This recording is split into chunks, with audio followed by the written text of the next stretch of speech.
this audio challenge. Okay, so we're live here on the one that no one knows about. And anyways, he's just based right out of the hospital. That's how I was like.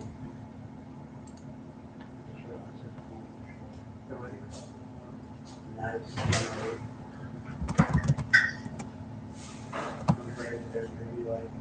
Because I had almost a quick switch of people.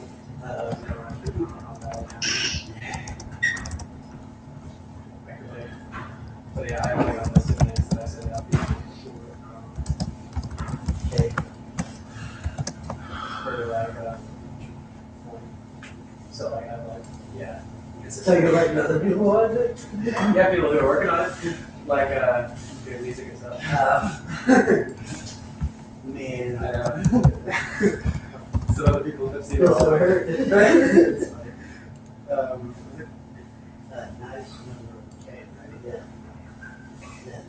All right, just send out the link, Tim. Call me back if you don't get it. Okay. All right, bye-bye. All right, folks.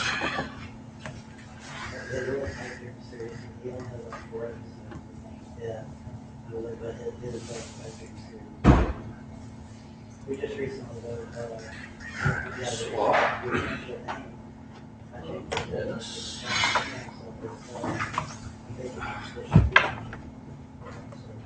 So it's world class video. Yeah, I have multiple because if I kept that talking on production, it seems like it's more focused on content. But I was like, we have like his movie studios. Josh, oh, I'm feeling low. Yeah. See if he's feeling better now. And then I'm gonna try to find other artists on the radio. So I basically, I was like, I have my Yep. Yeah. Very exciting so far. Do what? So it's been very exciting so far. Yeah. What you been up to today? Not shit. I woke up like an hour before I left, so. I was up at 9. Yeah, just kind of laid in bed for a little bit. Sounds about right. I was man, I worked at the passage. So there are people in this right now. Yeah, like we have our town collective. You were there when Liz was working there, right? And all Do the what? artists people that we signed is like, Liz. This is from artists in Ireland. Working. At the gas station. Hey, Tim, can you hear me? Started working there before I left. Yeah. Yeah. She quit. Oh shit, why she quit? She was showing up. I think one day she showed up like an hour and a half late. Yeah. I didn't really have respect for anybody there except for Eric, so and it wasn't gonna affect him by leaving, so Yeah. just didn't really care. Yeah, when you left me, I realized, dang, we missed that. Eric doesn't have anybody to talk about Dragon Ball Z 2 Oh, anymore. we talked about it. Yeah. Yeah, but I was just like, dang, like we held conversation. Like, hey, what would you do? Yeah. Well, I need to stop in there sometime. Because like that one time we all like worked together, and it was like, man, that was a good time. Yeah. I need to stop in there and ask him what he thought of the season finale. He's probably pretty hyped for that. Oh yeah, he was telling me about it. Yeah, he said he was like, he was unsure of it. He didn't really know how to feel about it. Really? Yeah. So, I think it's because he couldn't really, he said he didn't really get it. I didn't see it, so I don't know. Eric's a weird character. Yeah. For the season 2 come out. He's like, maybe I just got to rewatch it. I was like, probably. Yeah. Like, what? Like, Got your sound stuff on you, man? No. No. We weren't here at our last meeting, so there's nothing to do. Oh yeah. What? I could have sworn that email was referring to. But, I guess not today, but like a later date. All right. How's it going? Exactly. Ah, we're late. Yeah. Good to see you, man. Good to see you too. Oh,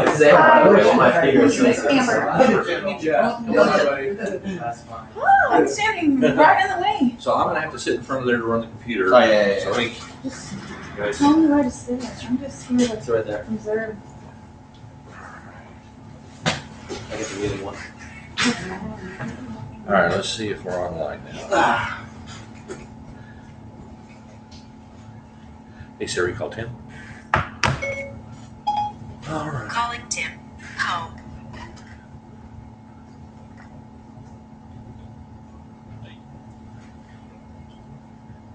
Can you see and hear? Yeah, I can see you. Can you hear? Yeah, I can hear you and I can see you, and it looks like it's delayed because you're just now calling me. Oh yeah, I'm sure. I was seeing 5 to 10 second delays before. Yeah, Okay. Of course, that window right behind you is a little Blowing obnoxious. you out. Close the blinds or. It's closed. Oh, okay. That is It's pretty closed. harsh, but that's okay. Okay. All right. Good. All right. Bye. Bye. Okay. All right. So, welcome everyone. This is the last little bit of wrap up for last season, and then getting ready for next season. So we're actually starting. I sat down and thought about it hard today. I realized we're starting our 4th season. 1 year we started, and it was just all practice, and we just produced little teeny things, and then we just done step by step. So we're actually getting ready into our fourth season. So that's very cool. So all along this time, we have been nothing more than a social club, right? And no legal standing. And so in order for us to be able to raise money, in order to do other things, I had to turn this into an actual legal organization. So we are now a Texas corporation. We were registered with Texas to be a nonprofit, and then I'm in the process. You do that first, and then secondly, you have to go through the federal government to become a full 501c Part 3 nonprofit. And so anyway, that's in the process now. This week we actually should have a bank account. I have our first 3 people and organizations that are donating to us, so we have money to go in that bank account. That's a really nice thing for me. So I want just say welcome to season 4. We're about to get started. Welcome new members. We have 36 members on the roll right now, and we all know that for however many we have, when it comes time to shoot, we have about half the number of the people on the roll, right? And so we have a goal of trying to grow the organization to hit 60 people. Thanks, man.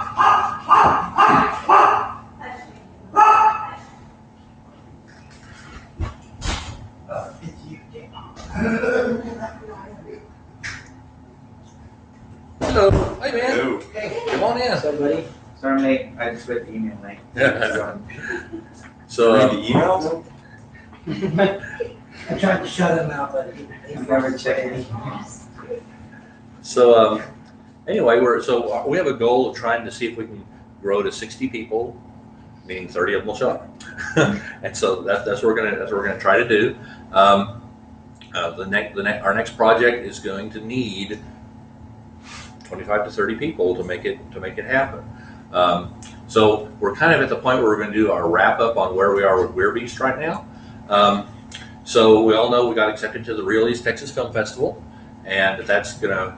And I hope everyone can come, because how many times in your life do you get to go sit in a theater and see your film, right? Okay, because Texan Theater on November 15th, 9 p.m. We're part of a group of Fright Night films, so we're going to lead off the group. So that's going to be very fun. There's going to be judging that happens there. So anyway, so we're all going to try to go do that. I don't know what all of you have in mind for what you want to do. It's a 4-day event. I am going to take off at least Friday and go to the full Friday, everything on Friday, everything on Saturday, and most likely everything on Sunday. Sunday is an awards thing, so if we don't win, I probably am still going to go just to see what it's like and interface with other filmmakers and make connections. We've already gotten an offer by one of the people involved that if we ever get short on equipment, that we can borrow from them. I mean, it's just those kind of things work in our favor. So I also this last week put us into New Orleans Film Festival, an Austin Film Festival, and called the Boomtown Festival in Victoria. Those are all spring 2020 things. So time will go by, and in the spring, if we get selected, then we can go down there and that. I hope we make the New Orleans one, because if you haven't been partying in New Orleans, you haven't lived. So that'll be a lot of fun if we can get in there. I'm going to put us in 2 more. Maybe more, but for right now, I think I'm just going to put us in 2 more, unless somebody has a desire to do so.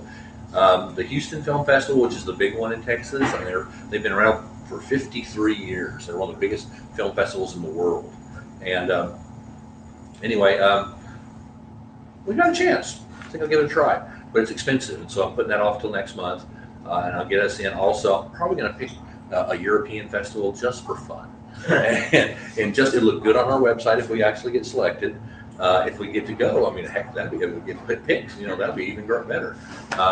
So anyway, I'm just doing that. Let's see. So the upcoming for the Real East Texas Film Festival, I've gotten some contradictory information from them, so I'm trying to work it out so I'm clear on it. But there's basically almost 4 days of screening. If you look on our website, I put a section in there in the Weird Beast section. There's a group in there where it talks about the schedule for all the filmings, for all the screenings. So there's a party each night. There's a bunch of screenings every day, so I am probably what I'm going to do is I'm at least going to go to everything on Friday, Saturday, and Sunday. Now, if you want to go to that stuff, the best deal is if you're going to go all day, get one of those day passes. That gets you into all the screenings, plus into the party lounge area, even during the day. So if you get thirsty, you can go in and get a drink for free and stuff like that. It's worth it. Scott, Yo. do you know what time? It's a Friday, correct? The film or the party? The film. The film is Friday night. 9 p.m. It starts at 9 p.m. at the Texan Theater. Yep. Okay. Yep. And if you I sent out some stuff on how to try. If you just I believe ours is the first one to be shown It in is. that block. It is. Yep. So one of the things, if you're going to bring somebody if you're in the film, you get in for free, right? And so if you're in the film or cast or crew or in the club, basically you get in for free. I actually checked the credits for that. I don't know. I'm going to be there. I'm going to make sure I know everybody. I've been there before. I'll check all that out. I'll make sure I'm there and go, yeah. Come on. So just to make sure. I don't think they're going to worry about it. I'm in the movie. You didn't see me? Anyway. So if you bring somebody along who wasn't in the club and they just want to go to the movie, it's like $10, and that gets you into the whole block of those Fright Night films. Is that something we purchase at the door in the Texan Theater? I think so. I have asked this question, and they're still 5 weeks out, right? Yeah. And so they're still getting their act together and their ducks in a row and all that. I ask a question, a couple days later I get an answer. So I'm going to try to get that all clear for us on that. But I believe that's the case. If you want to go all day, get a day pass. Okay. If you want to go to the party afterward or drink during the day, I doubt it's alcoholic drinks. So imagine it's. They have a beer bar. They have a beer bar. And it's free. There we go. So you get into the party or get a free beer. Say again? Free. Say it all together. Free beer. Noted. Well, that would be great. Also, I know you guys have been a little disappointed that I haven't been able to get stuff into your hands so you can show it to your friends, et cetera. I have started burning some Blu-rays to people who, or DVDs for folks who wanted. I have set up a streaming site. So everybody with me on this? I have set up a streaming site. Now, we all know what happens if it gets out into the public, right? If it gets out in the public, we're invalidate. We're not going to make it into festivals, right? So anyway, I have a streaming site and I've password protected it, and it goes right from our website. It's a hidden page on our website. So if you get in a situation where you're sitting with family or friends and you want to show it, let me know. I'll get you the password. And if you just want to get yourself a Blu-ray or something like that, I'm trying to get that going slowly too. I've been holding on that, trying to wait to the point where we use some nice printed ones versus my handwritten scroll on it, which all you do, I can't read that. That must be from Scott, That's the proper bootleg copy. Bootleg copy, yes. That's a different one. Did I spell it wrong somewhere? Yeah, that's the other. The music changes a lot on that one. Where did Very I slap put bassy. that? We're Beast. Where?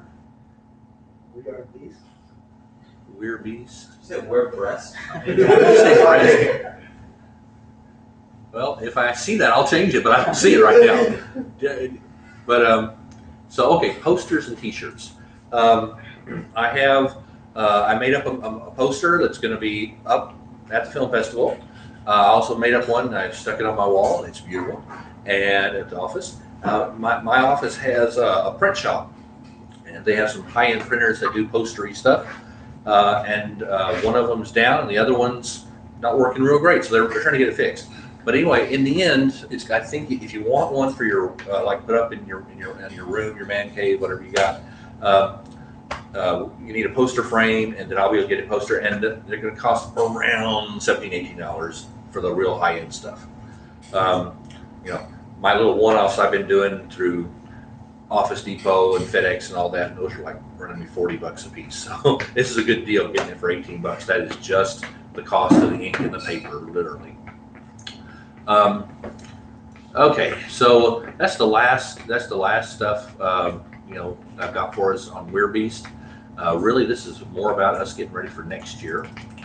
As I said, I think there's 35, 36, 37, something like that, who are signed up. Some people are active, some people are not so active.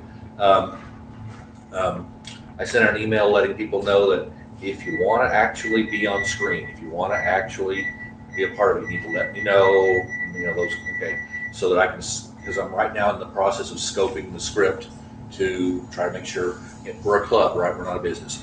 Everyone who can speak a line and come off well and wants to, I'm going to try to get you on screen, okay? We're going to do more formal auditions this year than we did last year. I know we did a little bit last year for the main male roles. I told most of you about the film that I thought we were going to do. The one about the set in medieval times, right? The Seeds. And it's a great film. But I just decided it was just a tinge beyond our scope. It was just a tinge beyond what I thought we could pull off. Talking about with all the CGI type like inputs. CGI, we don't have an official CGI guy on board. So, but it wasn't just that. It was also, we're a club. We want to give everybody a chance to be involved, right? Well, there was only 2 male roles and 1 female. It was a perfect little short casted. It would have been a tiny cast, and we wouldn't have had people involved, and I just didn't feel it was appropriate. Was this like a spec script you picked up, or? No, I wrote it a couple years ago. Okay. Anyway, so I came up with an idea. I wrote a little over a year ago, and I wrote most of the script last year. And I've really been wrestling. There's quite a few. We have quite a few really neat scripts, but many of them are short on. Only have a few number of actors in them, right? And we got a bigger group. So here's what I'm kind of thinking. Let's do a full length film and a full 30-minute short like we did last year.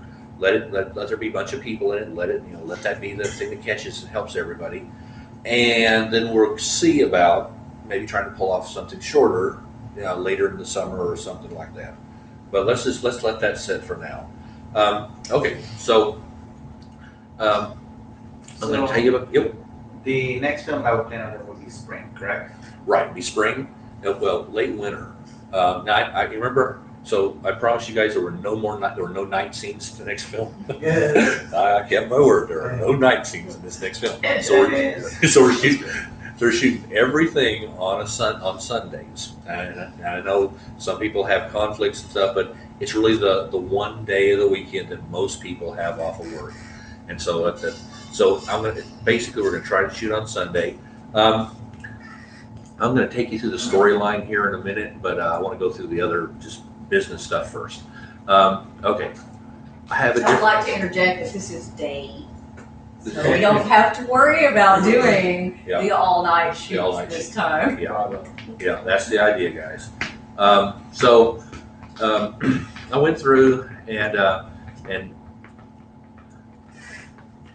if you have not ever gone through our website and just looked from the beginning of where we started to where we are now, you don't truly appreciate how much better we've gotten.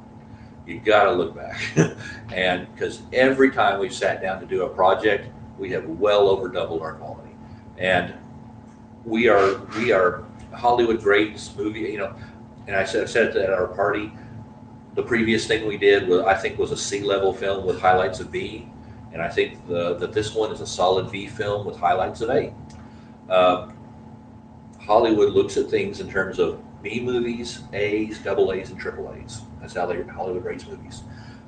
I say we set our goal and try to make it a Hollywood A-level film this time.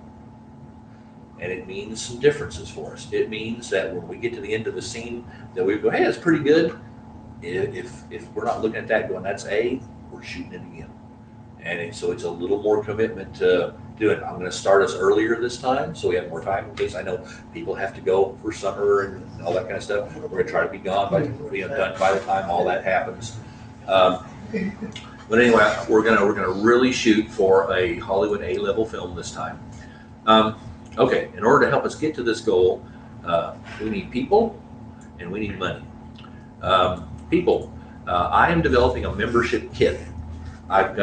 Basically it's going to be here's a bunch of things. It's going to have a vinyl banner, and so you have a table and a vinyl banner that you put around it. This is for actually going out and trying to get members face to face, right? And the idea is we're going to get permission to go to malls, grocery stores, try to get it to Walmart if we can. Yes, sir.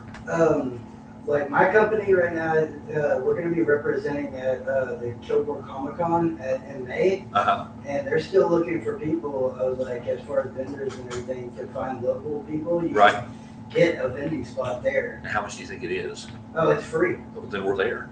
Yeah. Free. That's my middle name. You just have to talk to Melissa, which is the woman who runs it. Okay. Yeah. Let's do it. Let's talk after the meeting, and let me get that information from you. And let's do that. All right. Because so just to get a feel where we're going, we're doing that kind of thing, and we're going to go and we're going to break into teams. Some of us live in Tyler, some of us live in Longview, some of us live in Marshall. Okay, we're going to take this thing, and I'm going to go first so I can work out the kinks. Okay, so probably Tanya and I, and at least one of the actors or crew, say we're going to go and we're going to try to do 4 hours out in front of a Walmart or something, or at the mall or something like that.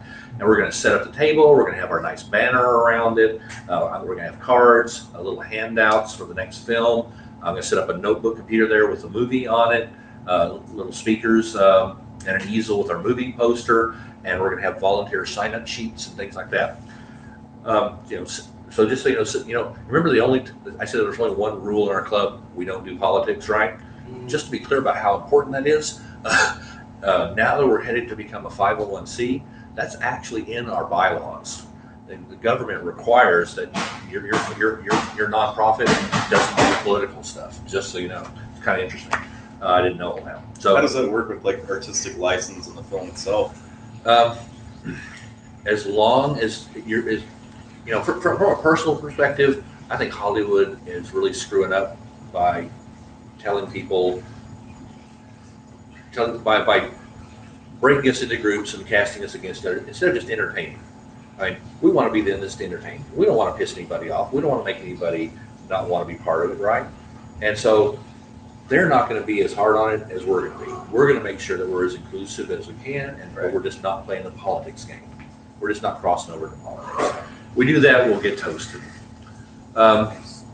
So we're going to set up this kind of table, this thing here, and we're going to go there, and we're going to figure out what cities we're going to do it in.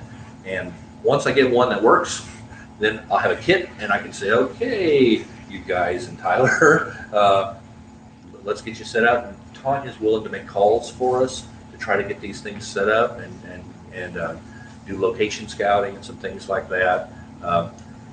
So my life is a little different right now. So I work 12 hours a day, right? I get up at 5 in the morning and I come home at 5 at night. and then because we lost all that equipment, I've been taking on extra jobs after work. I'm working all the time doing extra websites, and took on another software project, and to earn extra money so I can fund the new hardware that replaces what we lost and what we need for this next film. So my time is really I don't have as much of it, and so I'm trying to spread things around. And so as soon as we get a working fundraiser, I'm going to ask you guys to go do it, right? Everyone in the club to group together and go do it. What kind of hardware did we use? Oh, so in the very beginning of this, the whole club started when one of my friends, he bought like $16,000 worth of video hardware and lights and lenses and, okay, So like the soft boxes and stuff like that? that's ours. Those are ours. Okay. But there's about 16,000, which was the camera we used on the first run, but not this last one. I'll go through that in a second here. I got a list. Okay. But anyway, so basically he tried to shoot some stuff for his business, and it was professional equipment. He couldn't run it, and it turned out terrible. He threw it in the closet for 2 years, and then when he heard that I was interested in that, he just loaned it to us, right? So we've been using that for 3 years, and then at the end of the year, right at the end of summer, luckily when we were done, he said, I need the equipment back, and so everything that was his went back. Ooh, was that the Black Magic? Nope, we own the Black Magic. Okay. Yeah. I'm trying to figure out what you're talking about. Well, the big tripod, the Oh, big nice $1,000 tripod, that's his. Almost all of the audio equipment is his. Really? Yeah. And so anyway, there's a bunch of stuff now, but I've got a handle on it. Anyway, so I've been working my butt off every weekend, earning extra money so I can buy these things so we're ready. And I think we're going to be okay. So anyway, so this table setup thing, we're going to do that. Also, I started reaching out for membership to just other folks we know, and I'm hoping maybe you can help us with this too. Lizzie does the one-act theater in her high school in Hugh Springs, and her theater teacher is apparently pretty well connected with other one-act things in the area, and so there's a possibility there's some talent, some high-end talent from the high schools that we might be able to get. Possible. And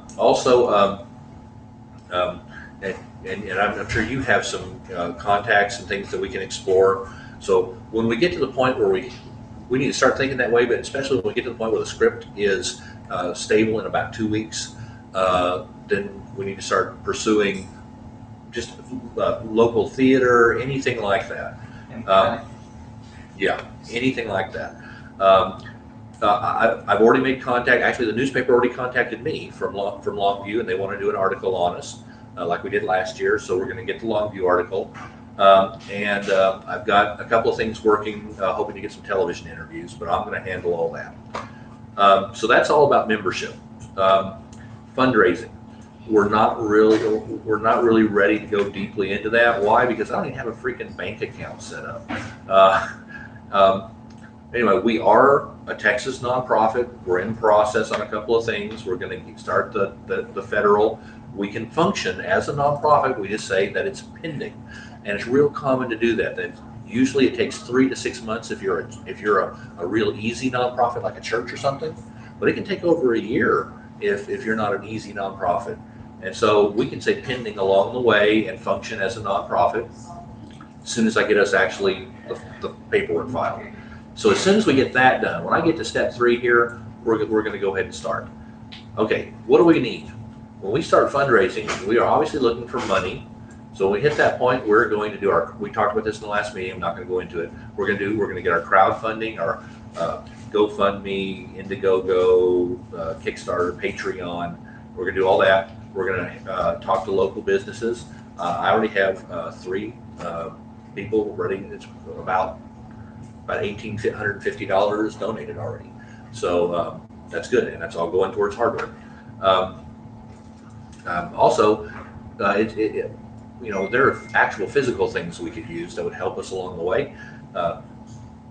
When Tanya used to do the barbecue circuit thing, she never paid for any food that she used to cook in the contest. She'd go down to Brookshire's and tell them what she's doing, and that she would give them credit on the posters and things like that, and all the briskets and all that stuff. They just gave her. So hopefully we can make some progress locally, getting people to donate, food, drink, gasoline, hotel rooms, etc., things like that we'll need. And we'll give them credit on the film. We'll give them copies. We'll do things like that, right? Anyway, so that's the direction we're going on that. So let me show you what we're doing on the hardware we've had to replace. Okay, the green is stuff I've already bought. I've already replaced. I've already added or replaced. The yellow is what I'm about to. There's about $3,500 of equipment that I'm about to buy, possibly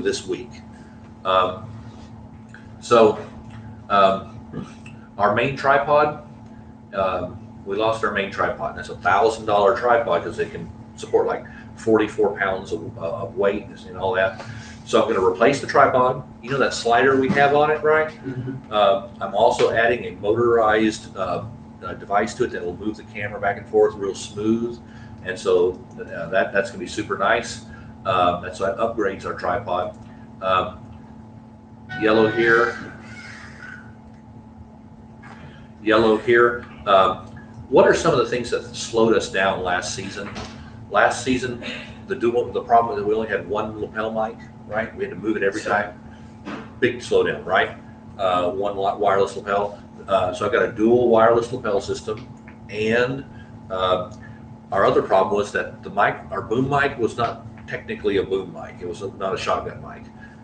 So we're buying a Rode NTG3, and that's just top of the line. Almost all indie film groups. Rode is just a good brand. It's a good brand everywhere. But that NTG3 is just really embraced by the indie film community. And so, anyway, so we're going to have that tripod. I am going to buy us a second Blackmagic camera. And that's probably going to happen before the first of the year. We got a tripod for the new camera already bought. I'm going to buy some new lenses. This is that wireless. I'm buying a wireless HDMI field monitor. Basically, it lets us plug in on the camera and let me stand to the side, so we can stand back and look and see what the camera's seeing instead of having to hover over David's shoulder like this, right? So that's going to be very helpful, so we can actually see, and I don't have to go, David, did that look okay? Yeah, okay, I'll trust you. This time we'll get to see it. Okay, so this is the Rode NTG3 that hopefully we're buying that this week. The dual lapel mic system, and we're going to buy, we had that handheld digital recorder. It only records two tracks at a time, right? So we're upgrading to this one. It's a much bigger unit. It actually going to have its own tripod that it stands on. It records 4 tracks at the same time. Actually, it records 8. One for every channel, and then a second set of them at a little lower volume so you can't clip out. Very nice.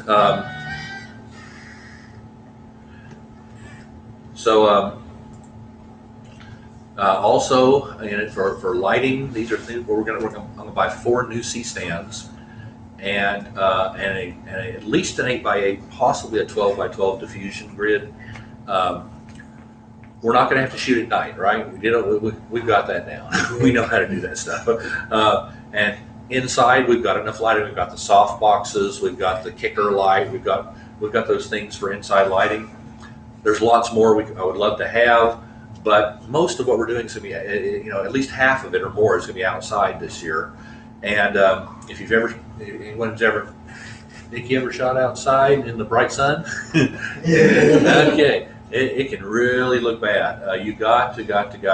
There's a couple of things that you have to do. One is you take it's a big aluminum frame with a white diffusion screen in it. And it takes that harsh light and it diffuses it, makes it soft coming down on the actors. And you can mount this big frame on C-stands. And so you kick that thing up, 10 feet in the air, turn it like this, and just get that really soft light on them. And then coupling that with some reflectors and whiteboards to reflect some light back up on them from underneath, you get really good outside lighting. So we had to buy that. And so those are new things. This I'm really, really, really excited by. It's in red because it's a maybe. I hope we end up with enough money to do it. Yeah, it's pretty up there. Like a jump crane. So here we go. So let me show you what it looked. What I want. Be dope, but yep. But it's my. Here we go. So I don't know if you guys ever watched Film Riot, but. Skip that. I can't believe it's just Like for the commercial. I can't believe how easy it is.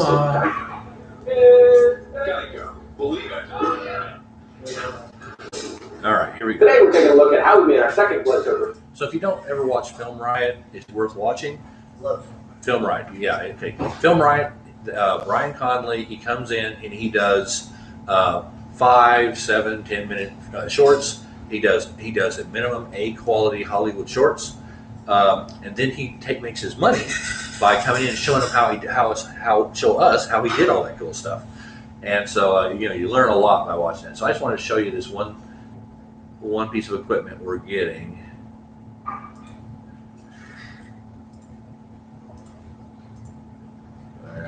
There we go.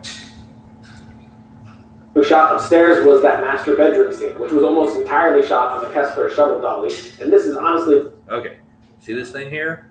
It has these rails here. This thing slides on it, right? You put your camera up there. And one of my new favorite pieces of gear. It's essentially a slider on steroids. Now, I love sliders. They definitely have their place, and I've used them a ton. So that's part of it. And then the other part is, look at the shots. Pull off really dynamic moves like this one here. Unlike Chainsaw, I wanted Joe's House to be smooth movements and minimal cuts. Since although this was a comedy, I wanted to shoot it how I would a legit horror film, since this, in my opinion, would be a whole lot funnier if we landed actual creepy, legitimate horror moments. And with trying to build tension or suspense of any kind, I usually like to cut less, making the audience feel that they're in that room. For instance, this scene here with Emily is just 2 shots total. And you see that shot? She's laying there, and did you see what the camera did?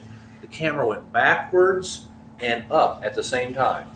Now we have that gimbal system, right, for when you're walking around outside keeping it smooth, but it's nowhere near as smooth as what you get from snap to like that. Yeah, exactly. And so check this out. And that's it. And to pull that shot off, we do it. That's it right there. Let me go back just a touch. Side, push in on the door, and that's it. Okay. So what you're seeing there is the camera on this jib, so it can do the up and down and right and left, and while it's sitting on the dolly. Pull that shot off, we do the Kessler pocket. You see that? Yeah. That's sweet. Anyway, so I've got already a half a dozen shots, including the final shot of the film, that it needs that piece of equipment to make it as smooth and emotionally impacting as it needs to be. So, just popping back. So that's what we're doing. This is the equipment we're getting ready to buy. So the green I've got already. The yellow I'm probably going to buy this week. Mike Knight is running late. He should be here any second.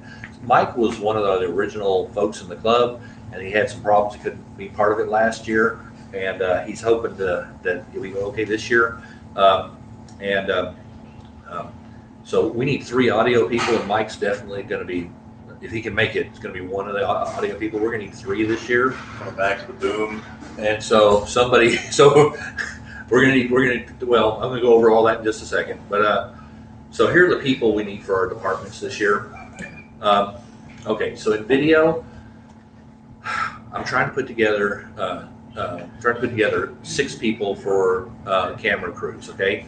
We're going to have 2 different cameras, so we're going to break into 2 camera crews, okay?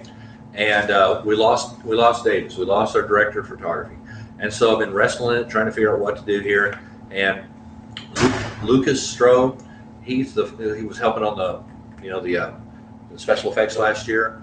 He's a photographer. I mean, he's a photographer for the Kilgore newspaper, and he seems to know probably the most about this, and so I'm going to make him director of photography for the coming year.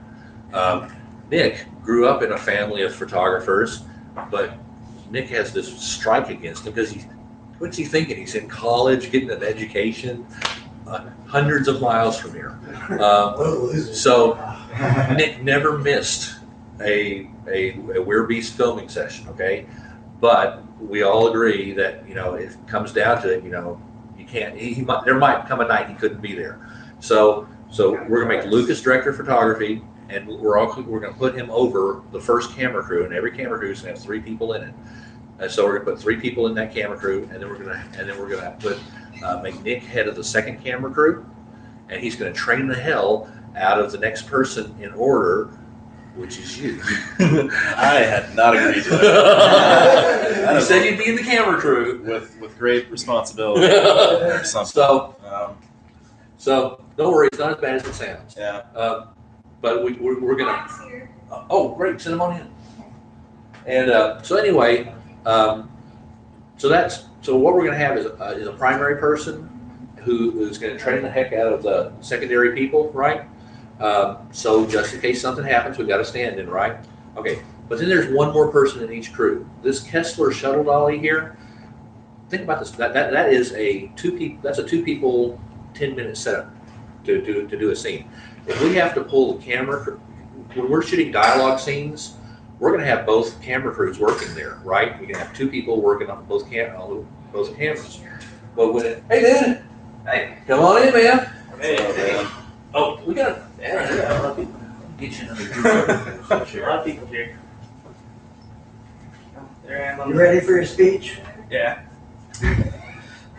Gathered you all here today. because one of you is a murderer. Ah, you guys know about that? So, anyway, so we're kind of going over. So one of the things Mike's doing for us is he's got the list of all the audio equipment. He's working at a Working at Guitar Center. guitar audio center there in Tyler. Yeah. And anyway, he's going to see if he can get us like special good prices. So anyway, so catching up with where we were real quick. Lucas Stroh is going to be director of photography. He's going to head camera crew 1. Nick's going to head camera crew 2. We're going to put 2 more people in each camera crew. The third person in each camera crew, we're going to they're going to get really good at setting up that shuttle dolly and setting up the shuttle dolly and the jib and all that. Because ICS camera crew 1 and 2 is on. We're doing a scene, and we know the next scene is going to require that thing, but we don't want to take 10 minutes, right? We're trying to keep our time short, right? We got better audio equipment to shorten it. We're going to have a double. We have 2 cameras, so we don't have to double shoot, and we're going to have a third crew pulled from the first 2 to set up that shuttle dolly. So anyway, we need to also. We're about to talk about people involved here. We need to get people into the department. So essentially, we have 2 for sure, and if I can twist Zach's arm a little harder, I'll have 3, and then we need 3 more. So we need 3 more people. So this is reaching out to find 3 more people who have interest or experience in photography who can be on those crews. Tim, of course, he's doing our aerial photography, and you guys remember, of course, Mike Pless who had the land film done. He got so into having fun with it, he bought the same darn drone. I'm going to be approaching Mike to see if he's got the same equipment. See if he wants to team up with Tim. In this next movie, there's going to be a lot more drone, more aerial stuff in it. Oh yeah, it'd be really cool to have a B camera drone. Oh, yep. And so Mike's got it, and I'm going to see if he'll join in with us on that. He enjoyed that so much he had to go out and buy He a would drone. buy himself one. Yeah. It was a DJI, right? I wish I had that money. Same. Yeah. So okay, we'll talk about this here in a little bit. Lighting department. We lost Laura. Laura and Dave decided that their life was more important than ours, and so they moved away. That's selfish. So they moved away, and so we lost our head of lighting too. So Josh Morton, who was doing all the audio last year and did a super good job. He is sick, so he's laying in bed right there. He's been sick all day. But anyway, he's volunteered to take a lead role in the lighting. If no one else is going to do that, he wants to do that. We're going to try to get him 2 more people to help on the lighting side. So we're looking for 2 people on lighting. In the audio department, Mike's going to take the lead on audio. We need a boom operator. And then optionally, it would be nice to have, because remember, we're replacing the 2-track audio recorder with a 4-track. Well, we can have somebody else, they're called wild tracks, where we can take the 2-channel one, and somebody can go around, they watch the scene being shot, and the guy's walking along on the gravel road, right? Well, when we're getting ready for the next setup, the wild track audio tech takes a mic and the thing, he goes out there and he walks. The real sounds, right? Yep. So we're gonna hope. Can we do it without it? Yes. We're gonna try to find a third audio person to do that. Okay, there are other positions that we need to try to fill. I told you it was ambitious. The first one I filled yesterday. I don't know if you guys even know the lady, but she's been in the club. She joined after Weirbeast started, and she was so busy with things that conflicted with Saturday night, she couldn't be part of the group last year. But I met with her yesterday, and her name's Michelle Reber, and she actually has a degree in a music degree in stage composition. I mean, she writes music. She's written 7 musicals. She actually is involved with several throughout the area right now. Anyway, so I'm hoping that we're going to be able to link up Michelle and Seth to get enough music, realizing it took 23 songs to cover 30 minutes. So working together, I'm hoping that we're going to have a original soundtrack. Wouldn't that be awesome? Instead of, using Creative Commons for our music. So that would be awesome. That would set us apart.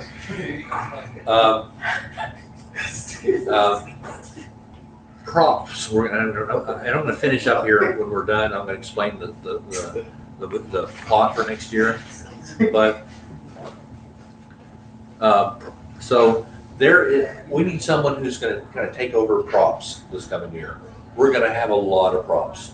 We're doing a 20s, 30s style thing. Yes, sir? I can help in prop design. Yeah, I did all the props for my feature film that I did in 2018. So prop to me is that there's finding them, there's building them, and then there's making sure they all get to set on time. Are you interested in doing that? Yeah, I can do that. You're the man. So here's one of the props we need. Is Mitchell not coming today? I won't ever get in touch with him. I emailed him. I texted him during the week. He said he'd be here. Yeah, I've been here. Okay, maybe something came up. I also I could do practical effects, anything that's like non-CGI, such as like squibs. If we're doing a 1920 type, we're doing squibs. Gangster, Hell yeah! All right, awesome. Okay, so Mitchell, I'm hoping is going to take the lead on building stuff for us, like the squibs and kind of getting that stuff ready. But his needs are such that he's just never going to make it onto a set all day long, right? And we got to have somebody to help, put them on, set them off, who knows how to work with all of it. So that's great. One of the props that we have to build, and that is a little device. And it doesn't actually work. These things just have to look like they work, right? And do just enough so that we can catch pieces of it on camera, even if you're turning it by hand. But essentially, there's a point in one of the scenes where there's a cart, and there's a device on this cart, and it has these 2 little arms on it, right? And he pushes the cart by a bag on the floor, and the little arm hooks the bag, right? And then the whole thing rotates and it drops off a duplicate right beside it. Another one just right beside it. It's a way of swapping real quick, right? And so we got to make it look like it works, but we have to build something. Lazy Susan with I don't know what. Yeah. Okay, so anyway, so we need someone who's going to take that over, and that sounds good. All right, Cody, I appreciate that. Dining service. Does everybody remember the cool new grill I got with the thing we did all the tacos on for the party? Okay. Yeah. I'm expecting that for every shoot. We are taking that with us. So what let's see. We're going to try to find someone to help. Actually, we have someone, but they can't. They're not going to join until next year to help on the catering side. So we're going to try to find someone else to help Tanya. So keep an eye on someone who's willing to cook and serve and do stuff like that. So if you know someone like that, we got to find someone to help Tanya. This lady who I met, this Michelle Reber, she is not just into music. She does all the stage stuff as well. Her and her father. She actually owns an alterations company in Marshall. And so she's agreed to take over wardrobe for us. This is going to probably mean us buying Halloween costumes, going to resale shops, finding clothes.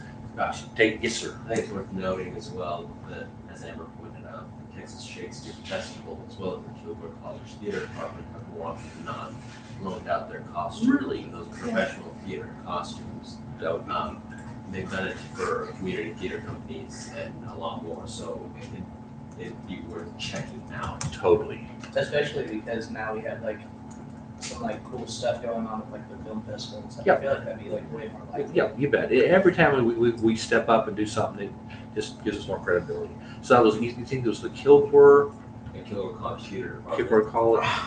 We should probably interface with them as much as possible. Mm-hmm. The same Like with every theater department. Tyler can. Junior College, like they do a lot of stuff like that, like community theaters and stuff as well. That's the kind of thing we need to be focused on, so we don't spin an arm and a leg. So That was Tyler, my main concern about doing it. There's one or 30 the other, spots not worth. and the yeah, where are we getting all the money by that? And the Texas Shakespeare Festival just got done doing, not this past year, but the year before, they did a whole Shakespeare show, but in the 20s. So they have a lot of 20 stuff. Okay, so that's they got Cold it. War Shakespeare, The Texas Shakespeare Festival. Texas, and are they in Kilgore? Yeah, they are. They're in Kilgore. They're like right next to Back Porch. I'm gonna embarrass myself. I don't know how to spell Shakespeare. SHAKESPEARE. You are Of course. good. Of course it's here. She did it without a single red underline. That's really good. No, actually, I did it because I brought my resume. That's okay. That's really good because they did a 20s thing recently. Cool, awesome. Okay, so Lauren wants to do makeup. Kristen, who is going to join her, now has a new job. It may be that she's been pulled away, so we may not have Kristen this year. Special effects in the film. There are there's several special effects that we're going to use. We're going to use the squibs, right? I found I was looking online just so everyone knows how this works. If you actually use ones that explode, you have to have like a Class 3 federal firearms license. Oh. Okay. To have them exploded on you? The best way around that is just simply a pump thing that you use for pesticide. Yep. Yeah, it's like you get a tube and then you cut a little exit point out, fill it up, and then just basically tape it along the person. It does the same exact thing, except there's no explosion, no exactly. conflict on So actually what I'd like you guys to do is, connect you with Mitchell. Now, this other lady, Michelle, she doesn't know about his specs, but she'd like to learn. And so it sounds to me like you guys got like 3 people you can work together. Anyways, I saw that. I saw another one that I was really intrigued with, where they basically took condoms and they put blood in them, right? Tied them off, and then they put super glue, a little area of super glue, and it hardens on it. And then they would take a fishing line, real strong fishing line, and then super glue it again on top of that little place on the condom, right? And so basically, you go through the clothes with the string, and someone often just goes like that, and the movement actually helps you think that he's been shot. We just make the bullet sound just a little bit earlier than that, right? And so anyway, so get you guys to look into all those different methods and see Fair to say that's a course requirement for Kilgore College Theater students to learn how to do that. That's part of their makeup class. Which one do they use? The pressure one or the They use pull? a little plastic bag that they pull. Yeah, They pull. It's very because the one I'm relative. talking about, it has a little thing, like a button, like a release, and the actor can hold it, and whenever they get shot, they just press the button, and it just automatically. Really? Okay. Well, you guys need to look at that and figure out what we need to do. But once you see the script, you'll have an idea. Okay, so there's squibs. There's going to be blood. There's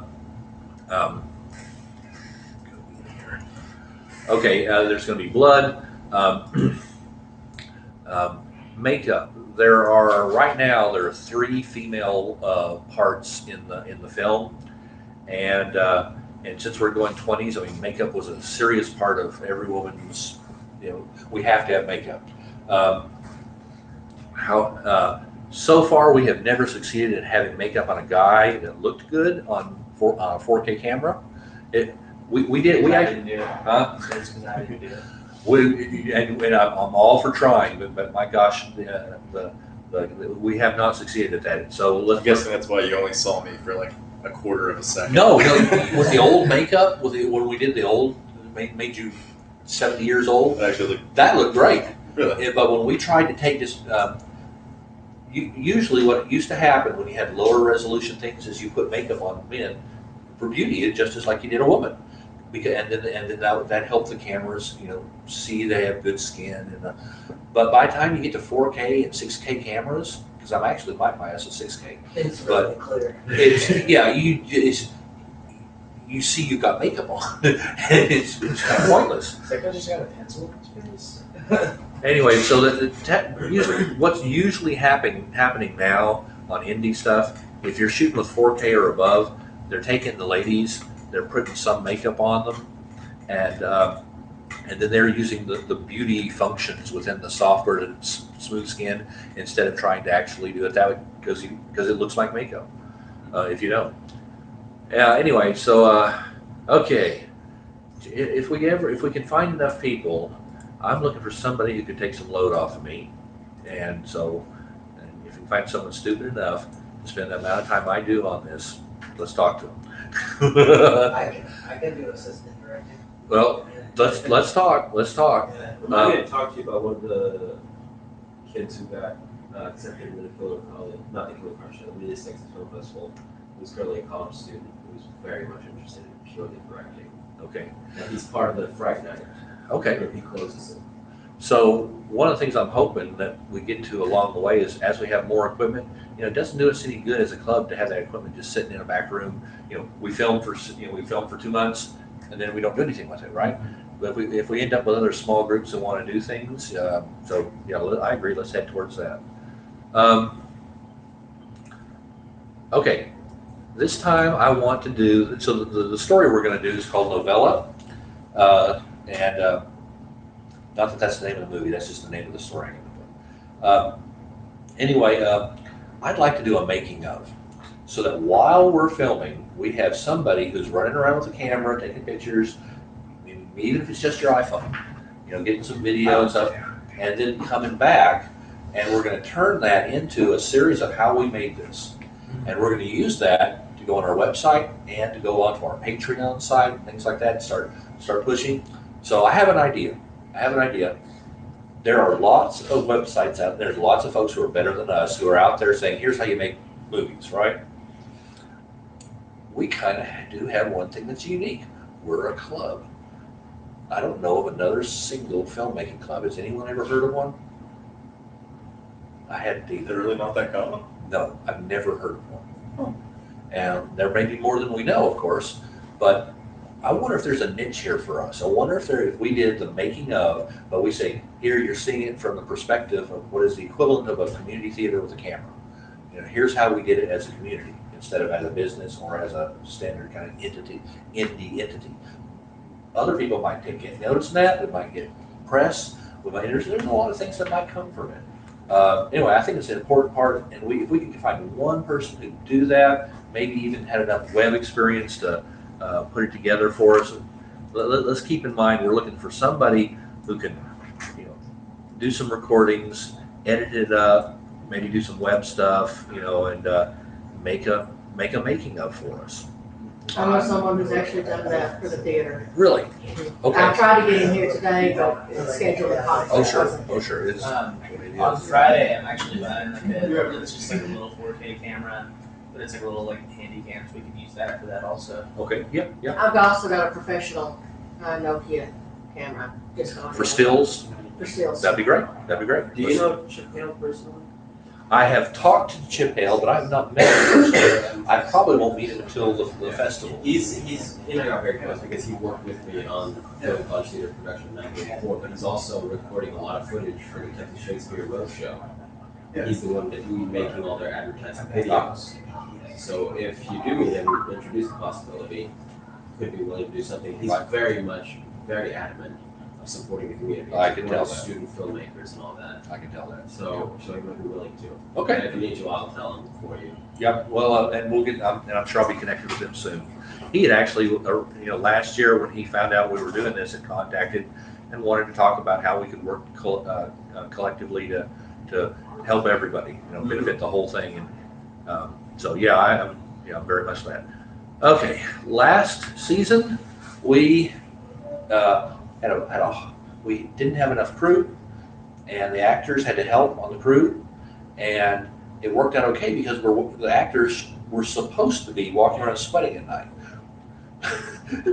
This year, they're not supposed to be walking around sweating, so we need more people to help carry crap. So to help that, we're looking, anyone who doesn't necessarily have a full skill, who hasn't done this before, who wants to start helping, we'll bring them in. We'll say, okay, yeah, you're going to help with lighting this time. You're going to help with audio this time.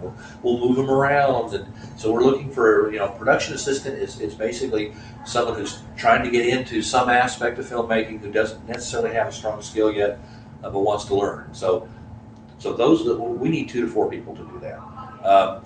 So I know the lady who runs the filmmaking class. Very now. Okay. I know the lady who runs the filmmaking class at Longview High School, and she's showing our film to her class coming up here in the next week or two, and then she's going to be asking her class, if you want to be part of this, you can. Sorry to disturb you again. No Somebody's problem. parked behind me, behind the white van. Someone parked behind the white van. Good car? If you wouldn't mind. Yeah, Green. Do you know her name? Oh yeah, Michelle Walker Coops. Had her class, yeah. She's awesome. So Nancy Walker Coops. Sorry, Nancy Walker. Yeah, she lived behind me where I actually live now. I don't live here, of course, but at my house, and I half raised her kids. They lived at my house half the time, so we're close. Anyway, she's gonna see if her students are interested in taking some of these production assistant roles to help. I think it's Beckville, but Beckville also just started recently a new film class. And the teacher is Michelle King, and she's all about trying to get her students opportunity to do something like this. I think it's Beckville, but I can let you know for sure. Okay, that Also, Joshua Graves, who just recently shot a film for the UIL film program in Longview High. What's his name? Joshua Is Graves. he Joshua Graves? Graves. Graves. And is he a student or is he He is a professor. Professor. He is the technical director of the Longview High School Theater Department. Ah, there we go. There's be more cool UIL stuff they didn't have when I was in school. That's for sure. Right? Yeah, if we had like a film thing, man. Yeah. Okay, well, great. Well, let's all reach out and figure out who they are and figure out how to make contact and get some involvement like that. In the film, it's set in the 20s, 30s, roughly that era. There are some scenes with cars, where the cop cars or just the mobster cars, And my nephew Trent, who you guys may remember, was on a couple of the shoots. He and his girlfriend are in the car club in Tyler, and the car club is all the way from new snazzy cars to old timey cars, right? Classic cars. And so we're trying to make contact there. There are a lot of classic, people who own classic cars who might be very interested in getting in a scene where they drive up in their car and get out in their mobster suit with the gun, or whatever. So that's one thing we're trying to accomplish. In lieu of that, we still need to reach out and see if we can find people who are good enough with CGI that might be able to pull off just driving some cars, just a few seconds of cars going screeching, shot from above, it superimposed on a real street, So we're always looking for that CGI. We're going to get to a point not too far out where if we don't have some CGI stuff going, we're going to find ourselves limited. So probably not this time, but could be next year. My brother does a lot of old car stuff. He always ends up coming into a lot of weird old cars, and a lot of his friends also do that. So that might be. They might something have I can some? explore. Yeah, that might be Okay. something I can explore. Well, that'd be great. Let's check that. Okay, so that's what we need to do. I'm going to send this out to everybody in email. Next, I've got a meeting next week with Dylan. Couldn't make it. He's moving, not away, just switching. But Dylan, and I think you had interest in maybe helping look at some script stuff next week. Yeah. And so anyone else who has interest in that, we have a basic script done. We're going to try to tighten it down. And Josiah, they're out in LA. Josiah and Ginger, they're out in LA right now. You know, he finished his. Did you guys know you finished the Hawaiian movie? And they did the premiere out there in Hawaii, and he's back, and now he's out in LA. And right now he's finishing. You know, he's only 16 years old, right? So he's finishing that last thing you have to do before Hollywood will treat you as an adult and not treat you under the kid rules. Kid rules are very restrictive. You talk about the Emancipated, they call it. SAG or whatever. Is he union or is he an independent? Well, when you're a kid, you can't be union. Well, you can, but almost none are. Yeah. Unless you're super, you know. But they call it emancipation is actually the term they use in Hollywood, where he moves from being a 16-year-old minor to being an adult. And so he finishes high school 2 years early and takes the tests, et cetera, et cetera.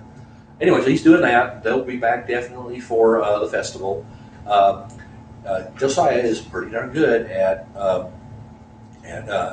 accents and dialects and things like that. Every time the dog barks, it sounds like screaming. That dog is a grown ass man.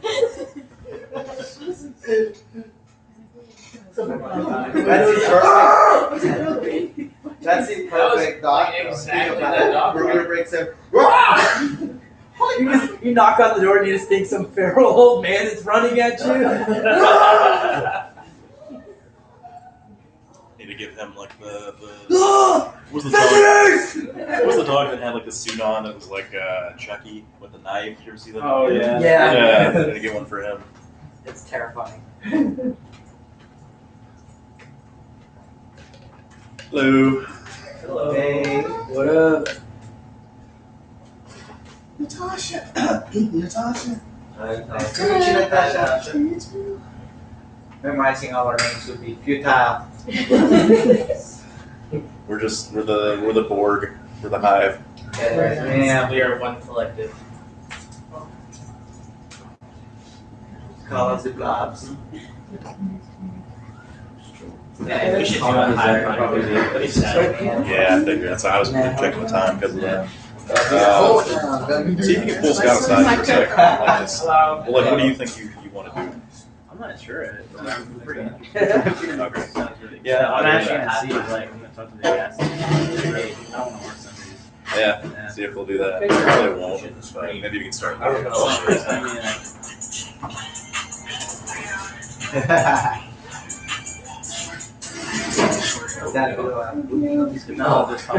Okay, so everybody, this is Natasha. She's no, how do you pronounce her name? Natasha. Natasha. Okay, and so she's also been in the club since last year, but like some of the others, joined later than the film started, and then had conflict. So anyway, so she's hoping to be a part this year.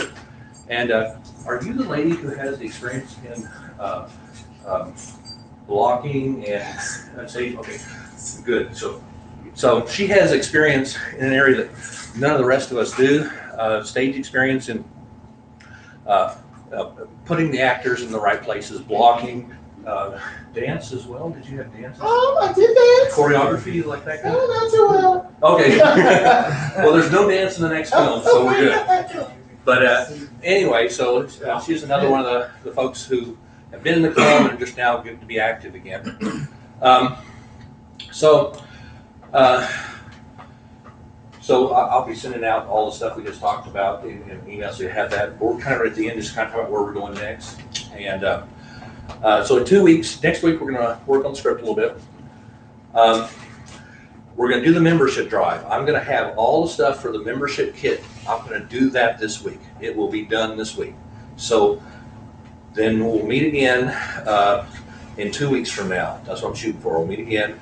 And I will hopefully I'm going to try to do it. I'm going to see if I can get away and do a Saturday, go out to wherever they'll let me, and a couple of us, and try to run the booth for a day and just see how it goes and see what we learn. And then I can communicate all the things that worked and things that didn't work, and then I'm just going to ask you guys to start, let Tanya work out where to go, and then ask you guys to go and man those booths for us and pack it full. Okay, so we know we are short on crew, right?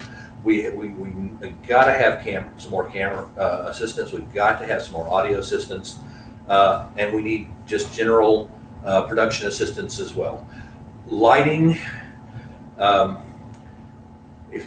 I've said it many times, but lighting is really hard. All the outside stuff we're going to do, we're going to learn with the new lighting setup. I was talking about the diffusion screen and all that. So all that's going to happen. As soon as I get the next level of equipment in, that's going to be audio. We're going to try to put together the audio practice group first, and we're going to get the audio people together with at least one actor, probably two, and just come together for 2 hours and use the new equipment and practice getting spot on audio. Okay, so that's a practice session that's going to happen here in the next month or so. Now, as soon as I get the second camera in, maybe even before then, we're going to go ahead and get the camera crews started practicing with a new tripod, with the motorized slider, with the gimbal, and we're going to try to get all the camera stuff practiced. So we're going to run practice sessions through the winter, so that by the time we get to the new year, through the end of the year here, we're going to run practice sessions. By the time we get to maybe February, I'm hoping maybe we're shooting in February and March in that area and try to do the film in that period of time. We'll start to lose people in April and May, right? And how it happens every time. Anyway, so that's kind of where we're going with that. So I don't need everybody here 2 weeks from now. So let me talk about who I do need here. I need all the department heads here, and I'm going to need people who are going to come in and pick up the media, the kit to use to do that next. Whoever is next, I'll coordinate with you. The next thing we're going to do is we're going to sit down, and if you've never done it, it's fun. It's one of my favorite parts. You get the script done, and you sit down. There's a thing called a script lining process, and you take these different colored pens, and you start reading through the script, and it says, "The man in the brown jacket pulled the pistol and shot." So what you do is you go, okay, there's the man, and you take the right color pen, color marker, and that's for a character, and in the brown coat, and so you do that for everything in the script. So you end up with every prop, every actor, every location, every little thing, and all of those I put into a spreadsheet, and then we use that to start budgeting. And then if we had an assistant director, the assistant director will be ready to do, once we know the locations and we've worked out everything, then the assistant director takes all of that and comes up with a schedule for us. Anyway, so if you're interested at all in being part of the script lining process and you're not a department head or anything like that, feel free to come. Once we get the list of everything we need and the budget going, I'll get that out to everybody, because here's what's going to happen. Somebody's going to say, "Oh, we need 7 fedora hats for the gangsters," and somebody's going, "My dad has one." Okay, that's one we don't have to buy, right? We can borrow it, right? So I'll get the list out to everybody, and you'll come back and say, "Oh yeah, here are places or things that I suggest we can get a hold of without money." Okay, so. You have any questions about what we're doing here for the next month or so? Is it going to be shot in color, or is it going to be shot in black and white? Definitely color. Definitely color. Yeah. I wasn't sure if you were going for like a new water type. No, I see what you're saying. No, you should do it in like sepia tone. Yeah, I have considered that. Of course, that's like. You should just do like a director's cut in sepia tone. I'll make you one for yourself. Yeah. Okay, so some of the things that you can see with the were the things about we're reacquiring a whole bunch of new video. We lost some this last year because some of it donated, needed it back. Anyway, so we're in a sequence of getting all this together, and then the departments that need it. We're 3 camera people short. We're 2 audio people short. And I think we're 2 lighting people short. Okay. I could probably get at least one other person, but one of my friends in Tyler to come with me as well. To do whatever. Okay. And then of course we need the production assistants. Okay, so let me take you through, let's take a break here and let me just take you through the plot. So,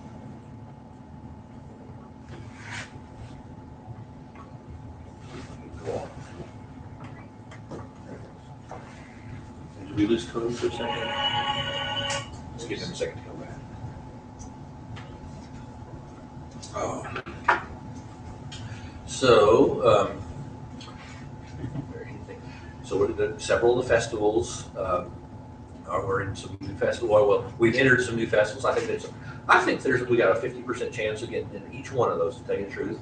The one down in Victoria, when you read what they talk about, what they value, they are really focused on indie developers. They really are. And as a matter of fact, if you're a polished group with Hollywood actors in it, they mark you down. So I think there's several we have a chance of getting into as that matures. I'll let you all know. I read this thing online that this production company called A24. They're about to start doing like an online film festival. Oh yeah, yep. I've seen that. I gotta get Oh, you gotta go? Okay. Job. All right, man. But I am interested. You interested? So just have you joined on the website yet? No, not yet. So yeah, exactly. Yeah, just go there and join up, and we'll get you in the email list. I haven't even joined the website. What now? I said I haven't even joined the website. You're on it. I know you're on it. I don't know if you're on the website. I don't know if you're getting my email. You're in. It's just I use that to gather people's. Just email and your phone number in there. Okay, right. It's all of our. Okay, man. See you guys. Hey, man. Okay, well, Cody back. He needs to hear all that. Let me check out and see how long he's going to be. If you want to take a drink, guys, there's some iced tea out here. You want to take a break and have some iced tea and give me a second to catch up? Good with me.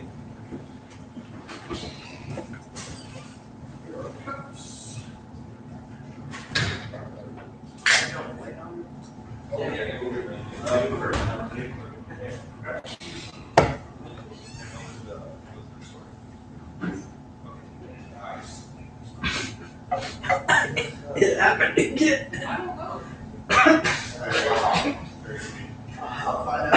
Jesus. What is going on? He's losing burgers. I don't like without like hardcore. Allergies? I guess. I sneezed right a minute ago. He's the only one that saw it, but I leave my head down. Oh, no. Hey, everybody! Ran all the way down my face. I looked over it and immediately. It was the funniest thing, dude. Gross. What happened? He like, gross. I sneezed, and then I thought I was good. Sure. He turned my head, and he's like looking at me. So, and this like one of huge the other ladies that you did, I had to like catch it. I was like, oh! It was funny because it just trickled down. And so you came in about the same time. I'm like, all right. And then no. And she was so busy. She's involved in theater stuff at the exact same time we were filming. And so, Yeah. yeah, we're taking 5. So.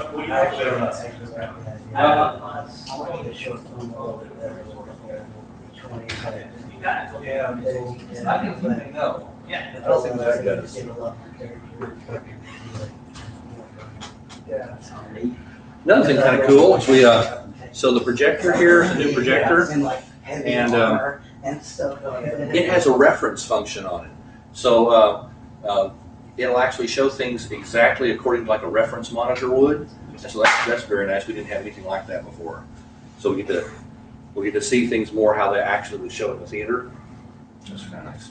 Speaking of which, Scott, did you buy tickets for 1984 for the French Theater? Or am I just thinking of a different Scott? Because that was last season. This was like a couple weeks ago. No. Wait, there were reserved tickets for Scott Jones. No. I thought it was you. No, I didn't know. Okay. You can come to Laramie, it's fine. Okay. So you just finished the 1984? Oh man. God. That's the one where Chip Hale helped out. Because projections were such a big issue, or big part of the whole production. I was in charge of them, and Chip Hale was with me on that.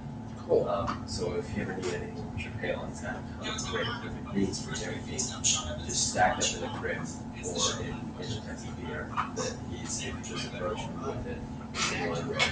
Cool. Well, that's nice to know. Yeah, when I spoke with him, he had, he said if you ever need anything, if you're filming and you discover, oh, I've got a down camera or I've got something like that, then we can rely on him to.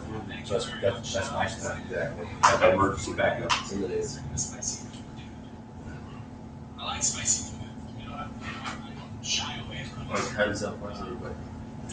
I'm not so crazy. What's that? Heads up, go ahead, story. Okay. So we can see if I can grab it.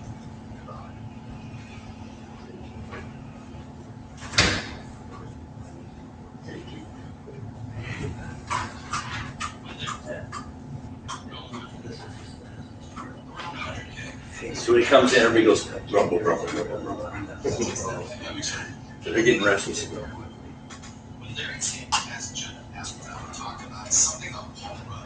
you seen the Weir Beast films? I don't know. So I'll make sure you go home with the link. But like I say, every time to everybody, don't let them share the link and don't share the password. Because that whole thing about festivals, if it gets out into the wild, never trouble. But yeah, I'll get you that so you can watch it. We watched it right before we did it. How long is it? 30 minutes. All right, sorry about that. All right. All right, guys. So here's my theory on festivals. I went to the Louisiana Film Festival last year, and that's a $50,000 first prize festival. That's the one I wanted us to be able to enter maybe this year, but with all the purchases we had to make for new equipment and stuff, there was just no way we were going to have enough money to go over to Louisiana and spend 2 nights in a hotel every time we go over, et cetera, right? It was just too much, and maybe we'll get there. But I went over there last year, and the way they do it a little differently. They only have they screened hundreds of films, but they only let 20 in, and they come into those 20, and they show them on one day, on a Saturday, and you get your ticket and you go watch all 20 films during the day, and then you vote. It's an audience vote kind of thing, and it's just like you would expect a film festival to be. You know, everyone's there, you know, having a good time, but they all know that these are not Hollywood films, right? If these were Hollywood films, we would be in Hollywood, and so they know that these are just short of Hollywood films to some degree. But they really want to be enthusiastic and behind them and supportive and all that. And so they're in the theater watching it, and there's kind of this level of stress because of that in the audience. And one of the things I noticed is that the people who scored very well at that festival were the people who let that stress build and build and build, and then have some kind of thing that released the stress, whether they laughed or something that let them release that stress.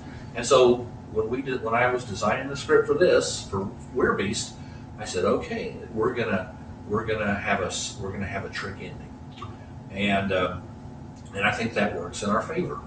And I have a similar feeling about what we're about to do. So there's a surprise. It's not quite the trick as in Weir Beast, but a surprise ending to it. And so here's how it goes. Starts out, and there are these two 1920s mobster-looking men out in front of the courthouse, and there's characters' names Tommy and Vito, and they have this conversation, and they're speaking in the the Jersey boy Italian mobster accent, dialect, New York dialect, and you discover that they're at the courthouse to steal some evidence from their that is implicating their boss, Mr. Morelli. And so they're there to steal some evidence. They've got an inside person working there in the courthouse to help them get this evidence away, so they can't take their boss to court. And so they're going along there, and they go into the courthouse, and they make their way to the locale to get the evidence, and there's no one there, and the cop cars come screeching up outside, and you hear the sirens, and they realize it's a setup. They've been set up, and so they run, and they run to they're in the courthouse building. They find some little little room off there, and they go to hide in the room and try to figure out what to do. And the cops are coming, making their way slowly, they're evacuating the building, making their way slowly, trying to find these guys. And so the two guys are in this little room. It's kind of like a little law library. It's a little room, right? And a window to the outside door. And Tommy is picked up this little book that he's kind of flipping through, and the other guy's trying to figure out what to do. And Tommy says, he goes, man, he says, you've got to see this. He says, this book is about us. And the other guy's going, you get your head in the game, man. He said, we don't have time. He said, no, this book is about us at a courthouse trying to get evidence. It has our names in here. And just as that whole scene builds, right, all of a sudden the cops are coming down the hall, and they're having to be quiet, right? And the book, they end up thumping. They thumped a table over on the floor, and the book has fallen on this floor. And as the cops are going by, and you see them through the glass, and then the door seems to be locked. And anyway, all of a sudden, this book is open, and this page on this book starts to glow. It starts to glow, and it gets this real gold glowing, gets bright, and Vito's going, whatever that, get that light down, they're going to see that. And he has to reach right and grabs the book, and he just closes the book. And the instant he closes the book, everything rewinds. They're now back out in front of the courthouse, exactly where everything started in the beginning. And they're out there, and of course now, but it's not exactly the same because Tommy's holding that book, and he's going, what the heck? And the same lines are coming from Vito. He doesn't know anything's happened. He's trying to get him into the courthouse and all that. And so Tommy finally, at one point, he says, let's just take a minute and let's just sit down for a minute, okay? I don't have a good feeling about this. He'd sit down on the bench outside the courthouse and squeal, cop cars, lights, cops running towards the building, run right by him. They don't know who's in the building. They just know that it's, some of Morelli's men are in the building to do this. And so they go right by him. And Tommy realizes he's got something here. And so the next scene happens where Tommy and Vito and a whole bunch of the other gangsters are there with the gangster mob boss, right? The Godfather-like figure, right? And they're there and they're talking, and at one point the Godfather says, Vito's explaining how we'd have gotten pinched for certain, the Godfather says, well, Tommy, how did you know? And he said, well, it's just intuition, I guess. And the Godfather characters, saying, yeah, I'd rather have, good instincts than experience or being smart or anything. Good instincts, you'll go far in my organization, that kind of thing. And there's going to be a female character in that scene who's kind of like wearing the flapper dress kind of thing out of the 20s, right? Who's kind of like, seems to be connected with the mob boss, like she's his girl, but not quite, kind of thing. And so that happens, and the mob boss said, "Yeah, you're going to go far." And he looks at the book. He says, "I didn't know you used to know how to read." And Tommy's looking at that book. He said, "I'm learning." And he realized Tommy's figuring out this book has some unique qualities to change his life. And so the next scene happens. Next scene is in a apartment building, and where we're going to find an old style apartment, I don't know, but I know where we can find a building, but the apartment itself, that's something we're going to have to find.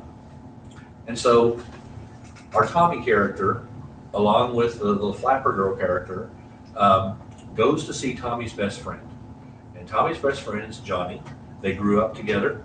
They had been best friends their whole life, but they went two different directions. Tommy, he went into the mob. Johnny didn't want anything to do with that kind of life, right? And so we got two characters, Johnny and Sue, his girlfriend, and Tommy and the Flapper Girl, right, at this point. And then, so he goes up to see Tommy. There's some dialogue that goes on there. I'm not taking you through dialogue. But basically, Sue goes off and leaves, and the other girl is not part of this conversation. So with Tommy and Johnny sitting there, and Tommy tells him, says, "Look, I got to tell you something's happened to me." And you notice that Tommy's much better dressed than he was in the first scene.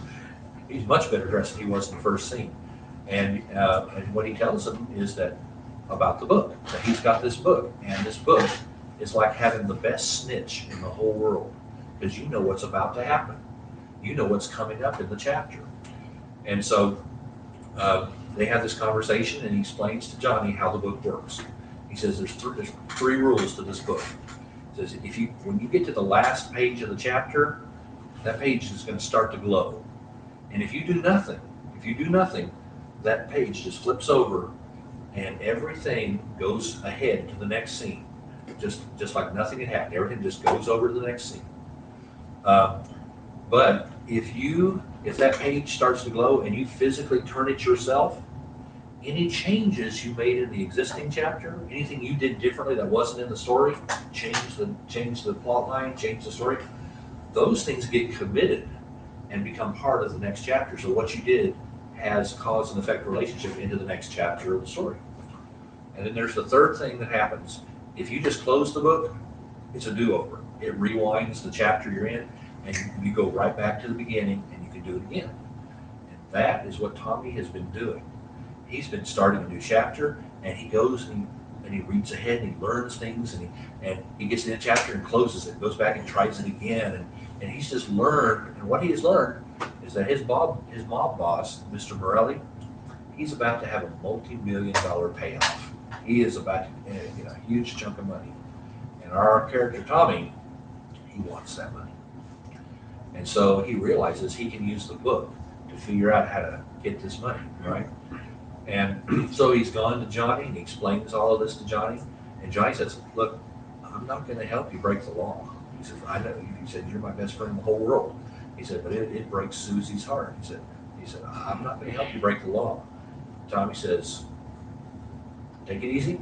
I would never ask you to break the law." He says, "All I want you to do is stand there and either turn the page or close the book.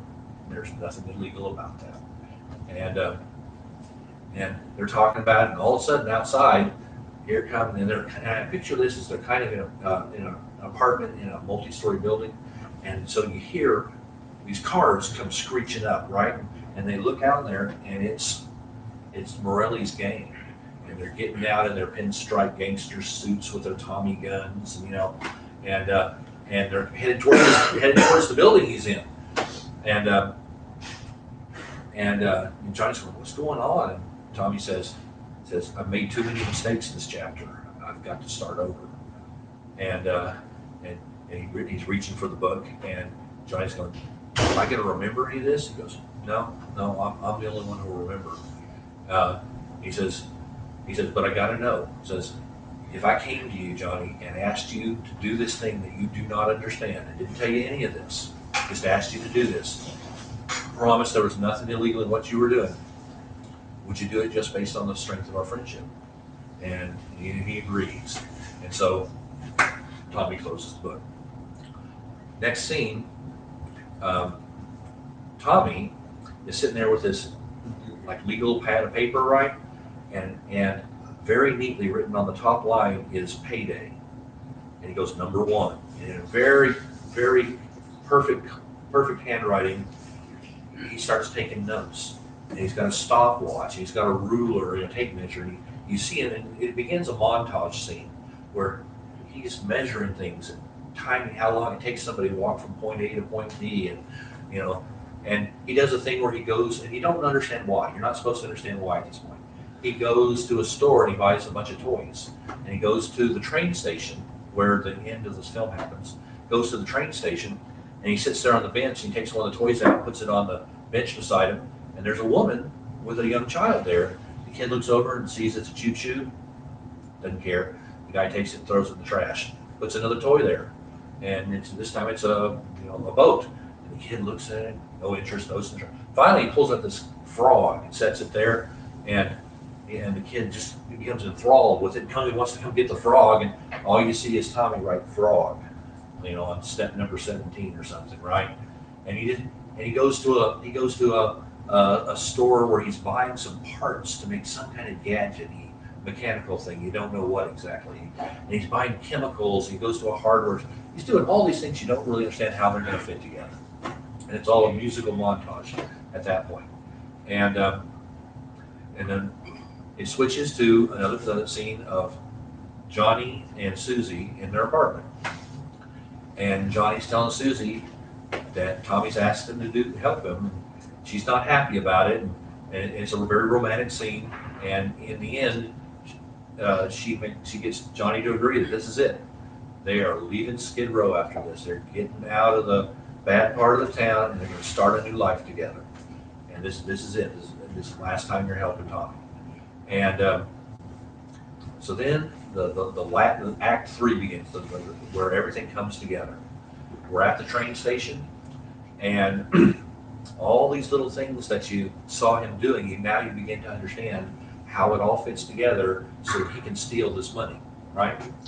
And so you're there, that Vito character earlier on in the movie, in the first scene, he walks over to the trash can and he sets this piece of paper in the trash can and walks away, not looking very not looking very sneaky. And you see Tommy. Tommy has always been all dressed up in a suit, gangster suit, shoes, nice shoes. Anyway, but now he's in overalls.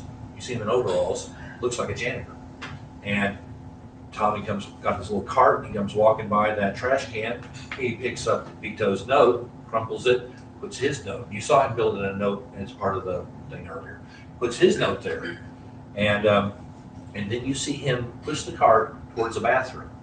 And he goes into the bathroom, and you see there was earlier things where he was timing water, filling up a sink and things like that. He stuffs a cloth in the sink and he turns on the water. And he goes to the commode and he has these little packets of chemicals and he throws them in and starts bubbling and like that. So these other mobsters, and I'm thinking about making them like South American. You know how a lot of times you see the South American criminal depicted in the white suit, the white linen suit, I'm thinking we might go with that. And so we have these three people who have the money that are going to be delivering it to Morelli, arriving on the train. They get off. They go, because they've been told, they go to the trash can and get the note. They read the note, but it's not the note Morelli left, it's the note Tommy left. So they go this other direction. By the time the guys in the white linen suits, the South American gangsters, reach a certain point, the water from the bathroom has spilled out of the sink and has come all the way out here. And that smell that whatever he thrown in the toilet was bubbling, this terrible smell. And he's sitting there as a janitor, and he's telling the guys, "Oh, you don't want to go this way. So you need to get that nice stuff on. You need to get this sticky stuff on your shoes, And he sends them down along the path of where the rails are, right? Sends them that way around it. And so, just before that happened, Tommy had been going along with his cart. He tosses that frog out onto the rails. And so, about the time that those guys are going this way, the woman with the child was going this way. He looks down and sees that frog, and he jumps down on the rail tracks. And all of a sudden, the woman is just screaming, "Oh my God, help me!" And it creates this diversion, right? Tommy is pushing that cart right by them at this point in time, and this is part of the prop thing we're going to have to build, right? On that cart is some little prop thing we built that has two arms, and basically it's just a little way to swap out the bag of money. They're holding that bag of money, right? And so when all this has happened, he sets that down right by his leg, right? Colonel sets it down. He's pushing that cart along, and he goes right to it, and that little arm out there hooks the handle and rotates and swings another one right into position, right where he had it. So it's just going by, just shoot, and now he's got the bag and he swapped it for a fake one. And he's pushing that cart, he goes around the corner, got that smile on his face, and then we do a little flashback to the instructions he gave Johnny at the beginning of this scene, where he says, Johnny's saying, "You want me to he's got the book." He said, "Okay, I got a book." He said, "You give me do shadow puppets for kids too? I mean, what am I doing with this? And he says, you don't need to know. All you need to know is if I come walking out here and there's a problem, you close the book. You don't ask anything, just close the book. So if I come walking out with a smile on my face and tell you everything's okay, said, then we just turn the page and everything's good. And so finally, he's just come around the corner there. He unzips his overalls and he's got his suit up underneath, right? He gets them off and he puts on his nice shoes, and buffs off a little bit of a smudge on there because he associates nice duds with success in crime, you know. And so he's all perfect and he starts walking towards Johnny. Big smile on his face, bag full of money, right?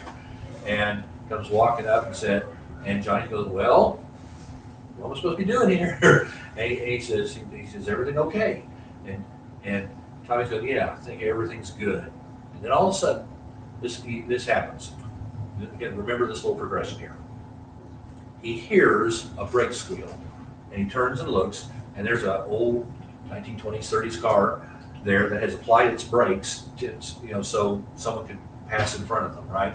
So you hear the squeal, and he looks. Hear the squeal, then look. And then, while he's doing that, he hears a bird squawk, and he looks up, and the bird's flying overhead. So you hear the squawk, then look. And then, after that, all of a sudden you hear, bam, a gunshot. And he looks, he's standing there right with Johnny, and he looks at Johnny, and all of a sudden he realizes Johnny's got this pain. We've got a close-up, he's got this real pain, extreme close-up. And Johnny falls to the ground. He's been shot. And there's blood. Okay. And then there's the Susie character. Remember his girlfriend? Okay. So much of this story to work is dependent on the acting ability of two characters that has to work. And one of them is Susie. And so we're gonna have a challenge to find this young female actor who can do this. It's not gonna be easy. She's got to freaking break our hearts. She goes down to Johnny on the ground. She loves him more than anything. She's lost everything. She is in agony. She's wailing. I mean, this character has to break our hearts. And Tommy's standing there, and of course that first gunshot was just start of gunfire going back and forth between the two sets of gangsters because each thinks the other is double-crossed them, right? The money's gone, et cetera, et cetera. And so all the stuff's going back and forth, and Tommy, you think he's reaching down to comfort Susie, who's holding Johnny there, the blood on the ground, and he reaches past her, picks up the book, and closes the book, and it rewinds. Now, the first time through that iteration we just saw there, everything went perfect, like clockwork, just like his plan, perfect, right? Just like that perfect notes he wrote, right?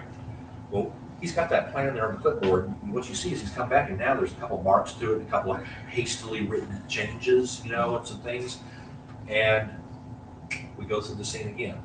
So you go through the scene the second time, everything happens pretty close to it. It's not, and this is not easy to do. Think about the difficulty in the acting that's going to happen here. We went through the scene the first time, everything was spot on perfect, right? 007, no imperfections, right? Going through the scene the second time, he's having to improvise a couple of things and change, and he's just a little bit more flustered, and things aren't quite as smooth. And you go through the scene, and what did he do? He moved Johnny from where he was originally to a different spot to avoid the bullet, right? So he lets it go through again, trying to get the money. And then again, he's standing there with Johnny, a little less positive than he was the first time. You hear the brake squeal, you look. You hear the bird fly, you look. Bam! And Johnny goes down again. And the whole scene, that thing repeats. And out comes Susie, and it breaks your heart again. And okay, it's not going to be easy to do these things and yet make them just different enough to match everything as we go along. As things go more and more out of control, it's going to be a challenge. But anyway, so Tommy looks down, and she's in agony again, and he reaches down and takes the book and he closes it. Now, we're not going through the whole scene full every time we do the iterations, right? It's that concept of, we've already seen it the first time all this. Now we do like little subsections of it, just showing, the changes, that kind of thing that are going on. He goes through the scene again, goes through it again. Again, things are much more out of control. This time, the Tommy gun that was used to shoot Johnny, that bullet, we have it in, the classic violin case, and he pulls it out of. Well, we have Tommy use a zip tie and lock that thing shut so the gangster can't open the case. You think he's taken the gun out of the equation this time, right? And it happens again, but things are, again, that whole sequence happened at shorter length, but more out of control. And so he's tried to move Johnny. He tried to take the gun out, and a different bullet got Johnny instead. And so now you go through it one last time. And this time it is, the page has all kinds of notes on it, and it says this perfect, it's a metaphor for how he's lost control of the situation, right? And so he's going through it, and it's just not working well. And he just barely gets through the scene this time. Things don't work right. The device didn't work. They didn't set the bag down this time. All kinds of things go wrong. He's flustered. He goes around the corner. He finally gets the bag. He goes around the corner. He unzips. He doesn't even bother to change his shoes this time. And he goes over to Johnny. And here's how it all ends. And he's standing there with Johnny, and Johnny says, "Tommy's everything okay?" He goes, "Tom," and as he goes to say Tommy again, we go into slow motion. We go into super slow motion, and you begin to hear Tommy's thoughts in his head and what he's thinking as this is happening, right? And he comes in, and that little sequence of the car, the bird, the gunshot, well, this time we do it in a different order. He's standing there, and this time he turns his head and he watches the car come up, and then you hear it. He's anticipating, right? And then he turns and looks up, and the bird comes over and squawks, and then he looks at his best friend, and he takes a step to the left. And then the gunshot goes off, and you realize Tommy took the bullet. And so Tommy goes down. Johnny's, he's falling down. Susie's coming over trying to pull Johnny away. Cop cars, gunfire. She's going, "We gotta get out of here. He's gone. He's gone. There's nothing you can do for him. He's dead." And so Tommy is laying there, blood, dead eyes, looking towards the camera, with his arm outstretched, kind of like this, right? He's laying there like this. And this is where that whole Kessler dolly jib thing. I decided to spend $2,500 so we can get this one freaking shot, okay? And we're going to use it for a lot more, but this is why I bought that thing. We're going to come in with that dolly super slow coming in on his staring dead eyes, and you hear Tommy's voice, and Tommy's going, I won't get the words exactly right, but something close to this. He says, I've always heard how everyone sees themselves as the hero in their own personal adventure. He says, and so that's coming in real slowly on his eyes, and then just when you get close enough where you think that's going to end, the camera then makes this move that's capable because of the jib, and so it's come in like this, and now the camera starts to go down Tommy's arm, and then the lines continue. So we always thought that we were the hero in our own personal adventure. Imagine how I felt. Imagine how I felt when I realized, and then just about that time, the camera gets to the end of his hand where he's holding the book. When I realized, and the last page of the book is glowing, and then it just flips over, and as it flips over, you hear, imagine how I felt when I realized the story wasn't even about me. And the picture you see in the book is Johnny and Susie walking hand in hand off into the sunset together, and then the camera comes up from that picture, right? From that drawing, like an illustration, it's going to come up from there, and you see Johnny and Susie in real life walking away doing the same thing. So with the suitcase. What I know? With the suitcase. With the I thought about that, but I've given it thought. But would he really be the good guy walking off with blood money? I thought it was good. I thought I was gonna pan over to Especially his like hand watching- and you're gonna see Johnny grab the book and then close it and there's. There are some alternatives. But anyway, so that's the basic story. It relies very heavily on the narration of the Tommy character and the ability of the Susie character to pull off heartbreaking emotion. So anyway, that's the plan. It's about 30 minutes. I've got pretty much all of it written. I'm writing in extra parts. And so here's what's going to happen. I'm going to have a script for you guys in about 2 weeks. I'm going to get, before you leave today, pick up a non-disclosure form. Go ahead and get that signed for me so I can shoot you the scripts. We'll get the scripts off. Now, just because it's there doesn't mean we're done. I'm going to be relying on one is Josiah. I've already asked him to start really digging into the Jersey boy Italian gangster dialect. Everyone who's going to be in pretty much every character is going to have some form of that dialect. Male characters going to have some form of that dialect. So you need to be practicing now. Josiah is we're going to try to work up a couple, he's isolating a couple of different dialects because there are. There's the Italian American Mafia dialect. There is a Jersey dialect. So he's trying to work up a couple for us. Feel free to research this on your own. If you come up with a unique matching in dialect, that's great. But we're going to make sure that all the male characters can pull off that dialect. And of course, to some degree, the flapper girl will have a little bit of that going too. So we're going to enter that membership addition phase right real quick here. And so let's say we get another 10 folks for crew, and we get another, and all of a sudden now we, get a television. We're on television. We're in the newspapers. What happened? What happened last time? We went from 15 people last time to 32. Okay. So if we could get that to happen again, and we actually ended up with another 15 to 20 people, actors and crew, we'd be set. We definitely need a bigger meeting. Yeah, well, Well, hopefully be home by then. 5 weeks. In 5 weeks, we'll be back at my house, and we'll have a lot more room. But anyway, so that's what I'm thinking. If we have additional people who come into the club who want speaking roles and things like that, we're just going to write in little parts. A lot of folks are going to need a lot of male actors for the gangsters. Hope JJ's on there. JJ's been our monster in our last 2 films. He took the creature role. There's no creature in this one.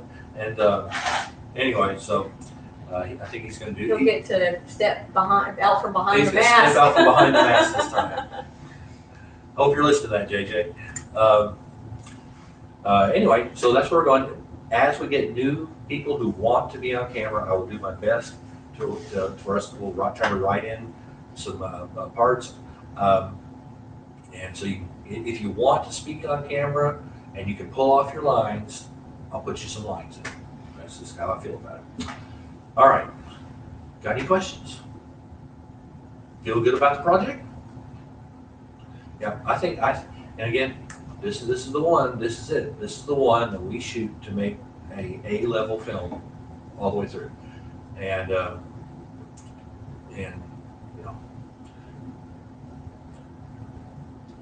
good things can happen if we succeed at this, and I really think we can. If you look at the steps we've taken every time, we can do this, and I feel confident. We're going to have this will be the first time we'll have the correct level of audio equipment and enough of the specialty camera and extra camera. I think this will be the first time that we'll have all of those things in hand, and those won't be our limiting factors. It's going to be us now. The only other thing I got to say is actors. We're gonna do auditions, and we are going to try to have. We've got to have more rehearsal than we did last time. One last structural thing, now that we're a nonprofit, the way nonprofits work, which I also didn't know until researching all this, is so there's a board of directors, right?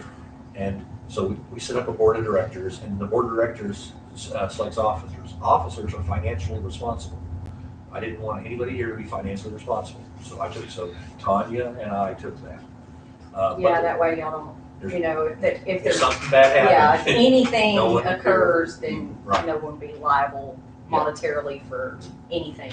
but that's good. But then on the other side, it doesn't give you guys input to things. And so what they do is they form a committee. And you form a committee, and typically it's on a project basis. So what I'm going to do is we're going to form a committee for each project we do in a year. So we're going to have a project for the novella film, and then we'll bring and what I'd like to do is get like a representative from the actor side, a representative from the crew side, you know, so we have everybody's input, but we don't need everybody on the committee, right? We just need a couple of people. So think about if you want to represent your side of the you know, production, acting, or whatever, or crew or whatever, and do it like that. So that way we'll have a line of communications. All right. Yeah, this is the type of thing where you have to record minutes. Yeah. Yeah. For all that kind We'll of stuff. get into that. But not for us. That's for us. We have to do. You guys don't do that. All right. Any questions? We good? All right. Let's head into the other room here. And I got those forms. Let's go ahead and fill them out so that I can just, as soon as the script's ready, I can shoot you one in the email.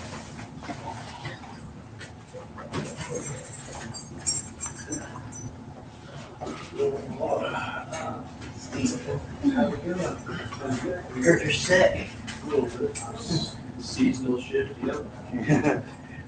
Good old allergies. Oh, yeah. Yeah, this is Matt. He's, yeah. Nice to meet you. He's working with Emily. Josh. This Josh, he's normally the audio guy. But it sounds like you're looking to take up a different rental this time around. Yeah, we'll try some camera stuff. Ah.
He wants you to want it. It's fun for him.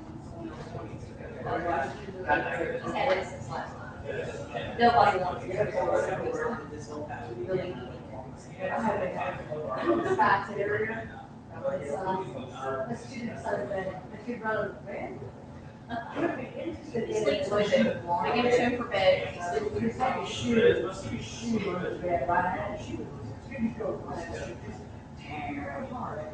But if you let her alone, she was short of her shoes. She said that she would go for it. Oh, she was like tearing into that shit. This guy tearing. I don't know that big. Oh, and there you go. Actually, she was wrong. She was guy tearing. She's like.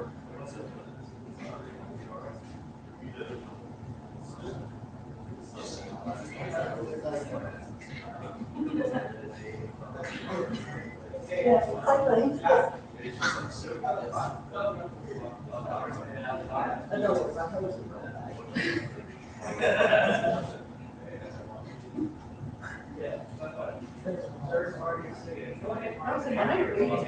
Playing was the exact same. Oh, yeah, that's hers. Now, my dog right now, which is a lot bigger, she's a Great Pyrenees, so you don't do 6 foot. Yeah. She don't care. And if you post her to the son, Want some? yeah, I'll share her. And I'm a little deal, my dog.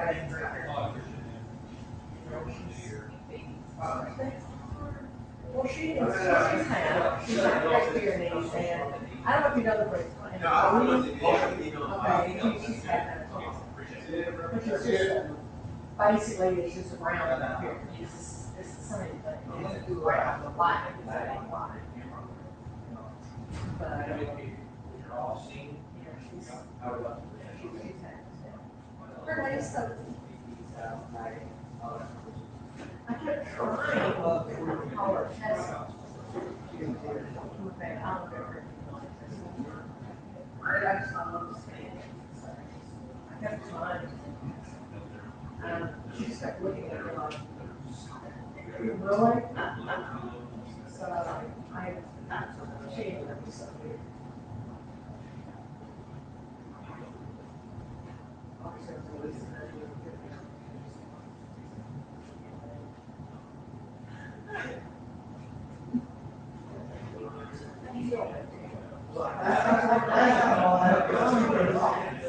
No, bad dog made it back here, because my stayed up there. Get that, shut up, get that, shut up. Oh, thanks.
So just so you know.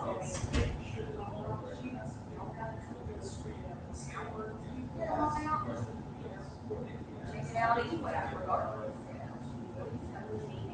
And all that.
All right, I need to have this much time to do this and like everything else around. So if I figure out that is that's just like it's us and let's find out time and stuff like that. I will do it.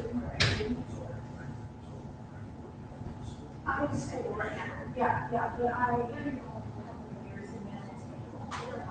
not severe for school yet. It is. Yes, it's just right across the street from the solid. It's in that neighborhood. Right here.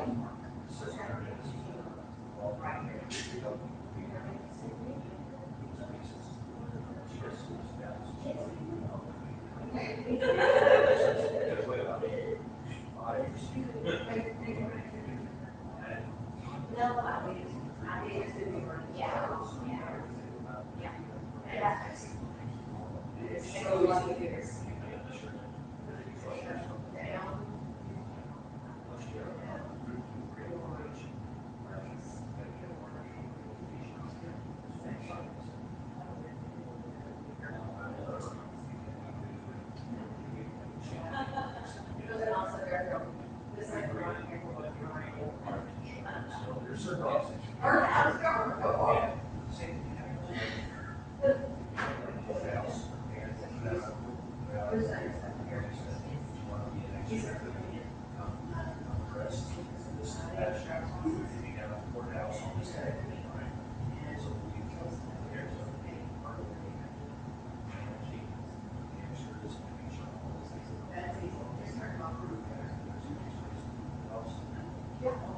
That sounds like the stuff that I do. Amber driver. Yeah. Something I was gonna bring up to you, when I use a car and something like that, my car is going gas cars. But, like, this sort of does. The huge cars, that might get good, if this is like, we never need to see them. Like this, back in the day, and that's, networking and stuff like that is like a special skill. And so when it comes to like offices and stuff like that, that's the stuff that I love to do, and I love to.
So,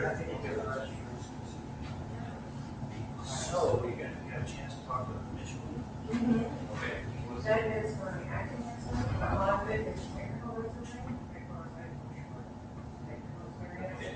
I have one simple. So I got.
I would love to, I know I would be typecasted, I see like gangster, and South American typecast. But I really want to step out as typecast. Yeah, I really want to get out of that bag of tricks. So, but yeah, maybe I could like, for a game start coming with a you know, completely different looking style, a different hairstyle. And I could still be like, that'd be fun. You should actually dress in like a chick spoil so you can be like, oh. Put like a what would you shoot? everything. It just shoots out like another Eden. It's a VC box. Yeah, but I don't know, you know, I trust the casting director.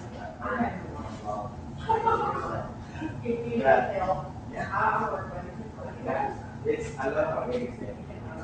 Those definitely.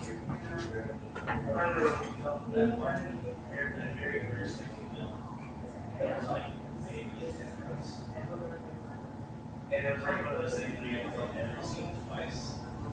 Which one was this? Was this the one before? Yeah, it was the go to college one. Like the Lightning Monsters. Yeah. That's a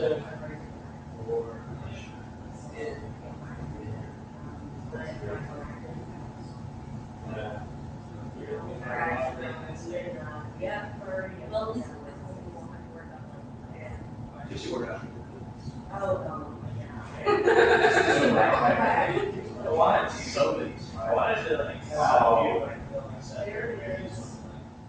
We were going to go for it, and then I was like, you know something, I think I'm like, last night, there's like, and I'm like, we're shooting next film, we're shooting next film, that point, we're out there shooting, it was backing up, and then all of a sudden, Abby was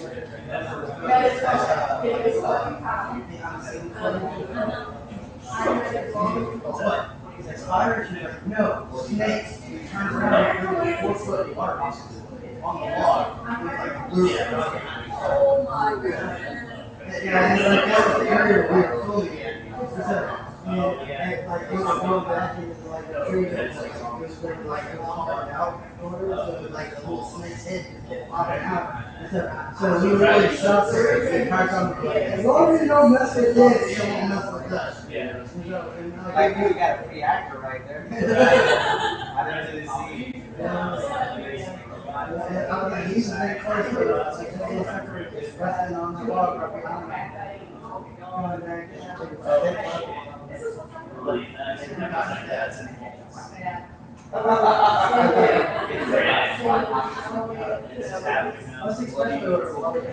God. Show us how long show up like all the and it's just like it's like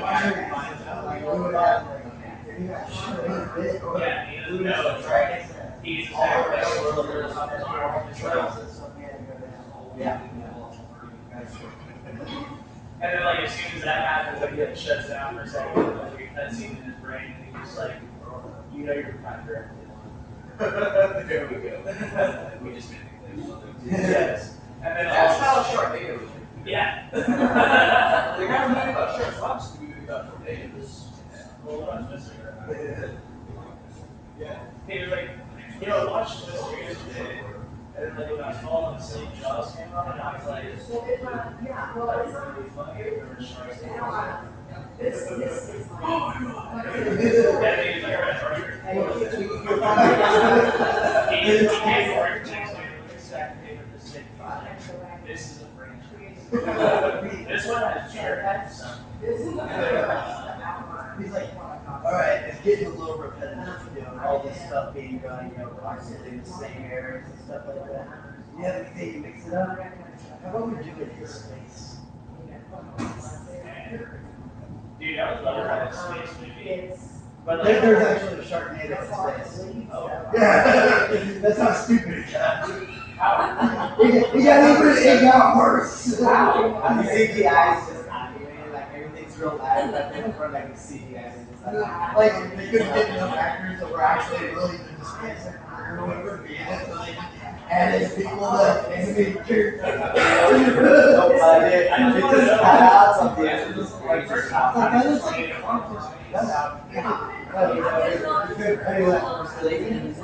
Alright, and like second off,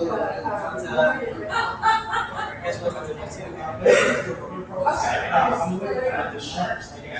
Yes. I've got to see how they alive from that. Are they wearing helmets? They're awesome.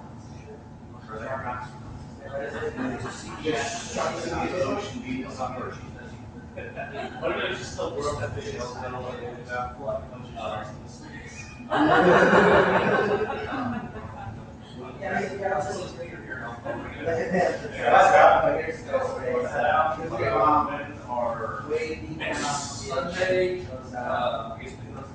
That's where you need to know.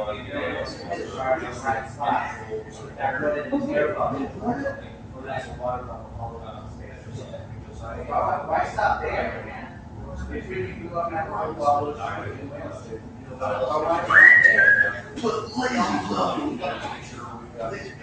I shot there.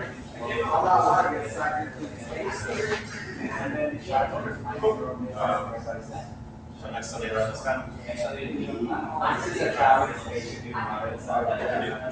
Charges. All right.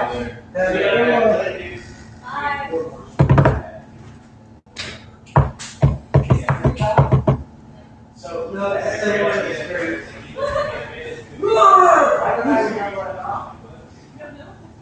I always had it. Yeah, I was like, it was here. Maybe it's because of the beer and wine and stuff like that.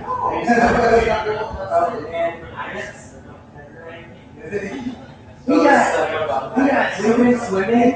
Women swimming. We got sleeping for the bottom of the ground.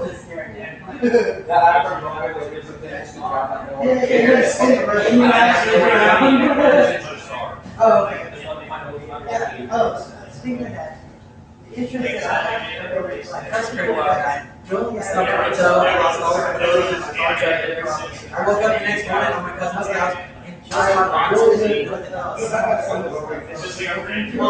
I left him in the first pool, two different pools, I left him in the first one, and the different, because the ground that I took it home from it, he had.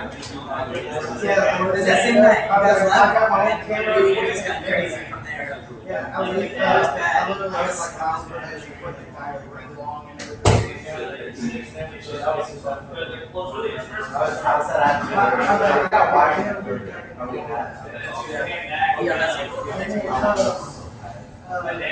Like I also said that, I think y'all had to do something next morning or something.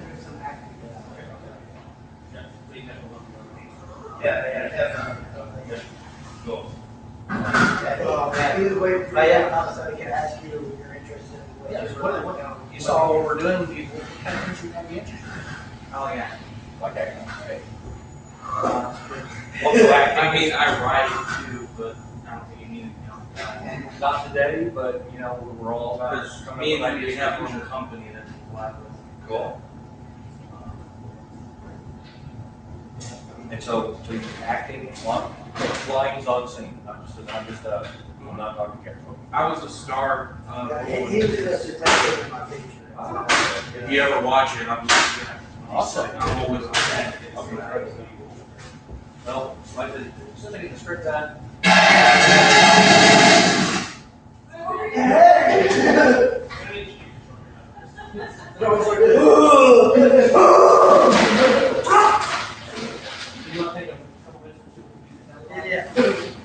All right, Scott. All right, I'm gonna head out. But yeah, other than the acting roles, I would just need any help you need with camera equipment, all that stuff, even lighting. So maybe when you're not on camera that day, you can be able to help fill. Yeah, Awesome. I'm definitely on that. All right, see you later, Scott. Later, man. Should have stopped streaming. Still got two people in there in stream. You too, man. Hey.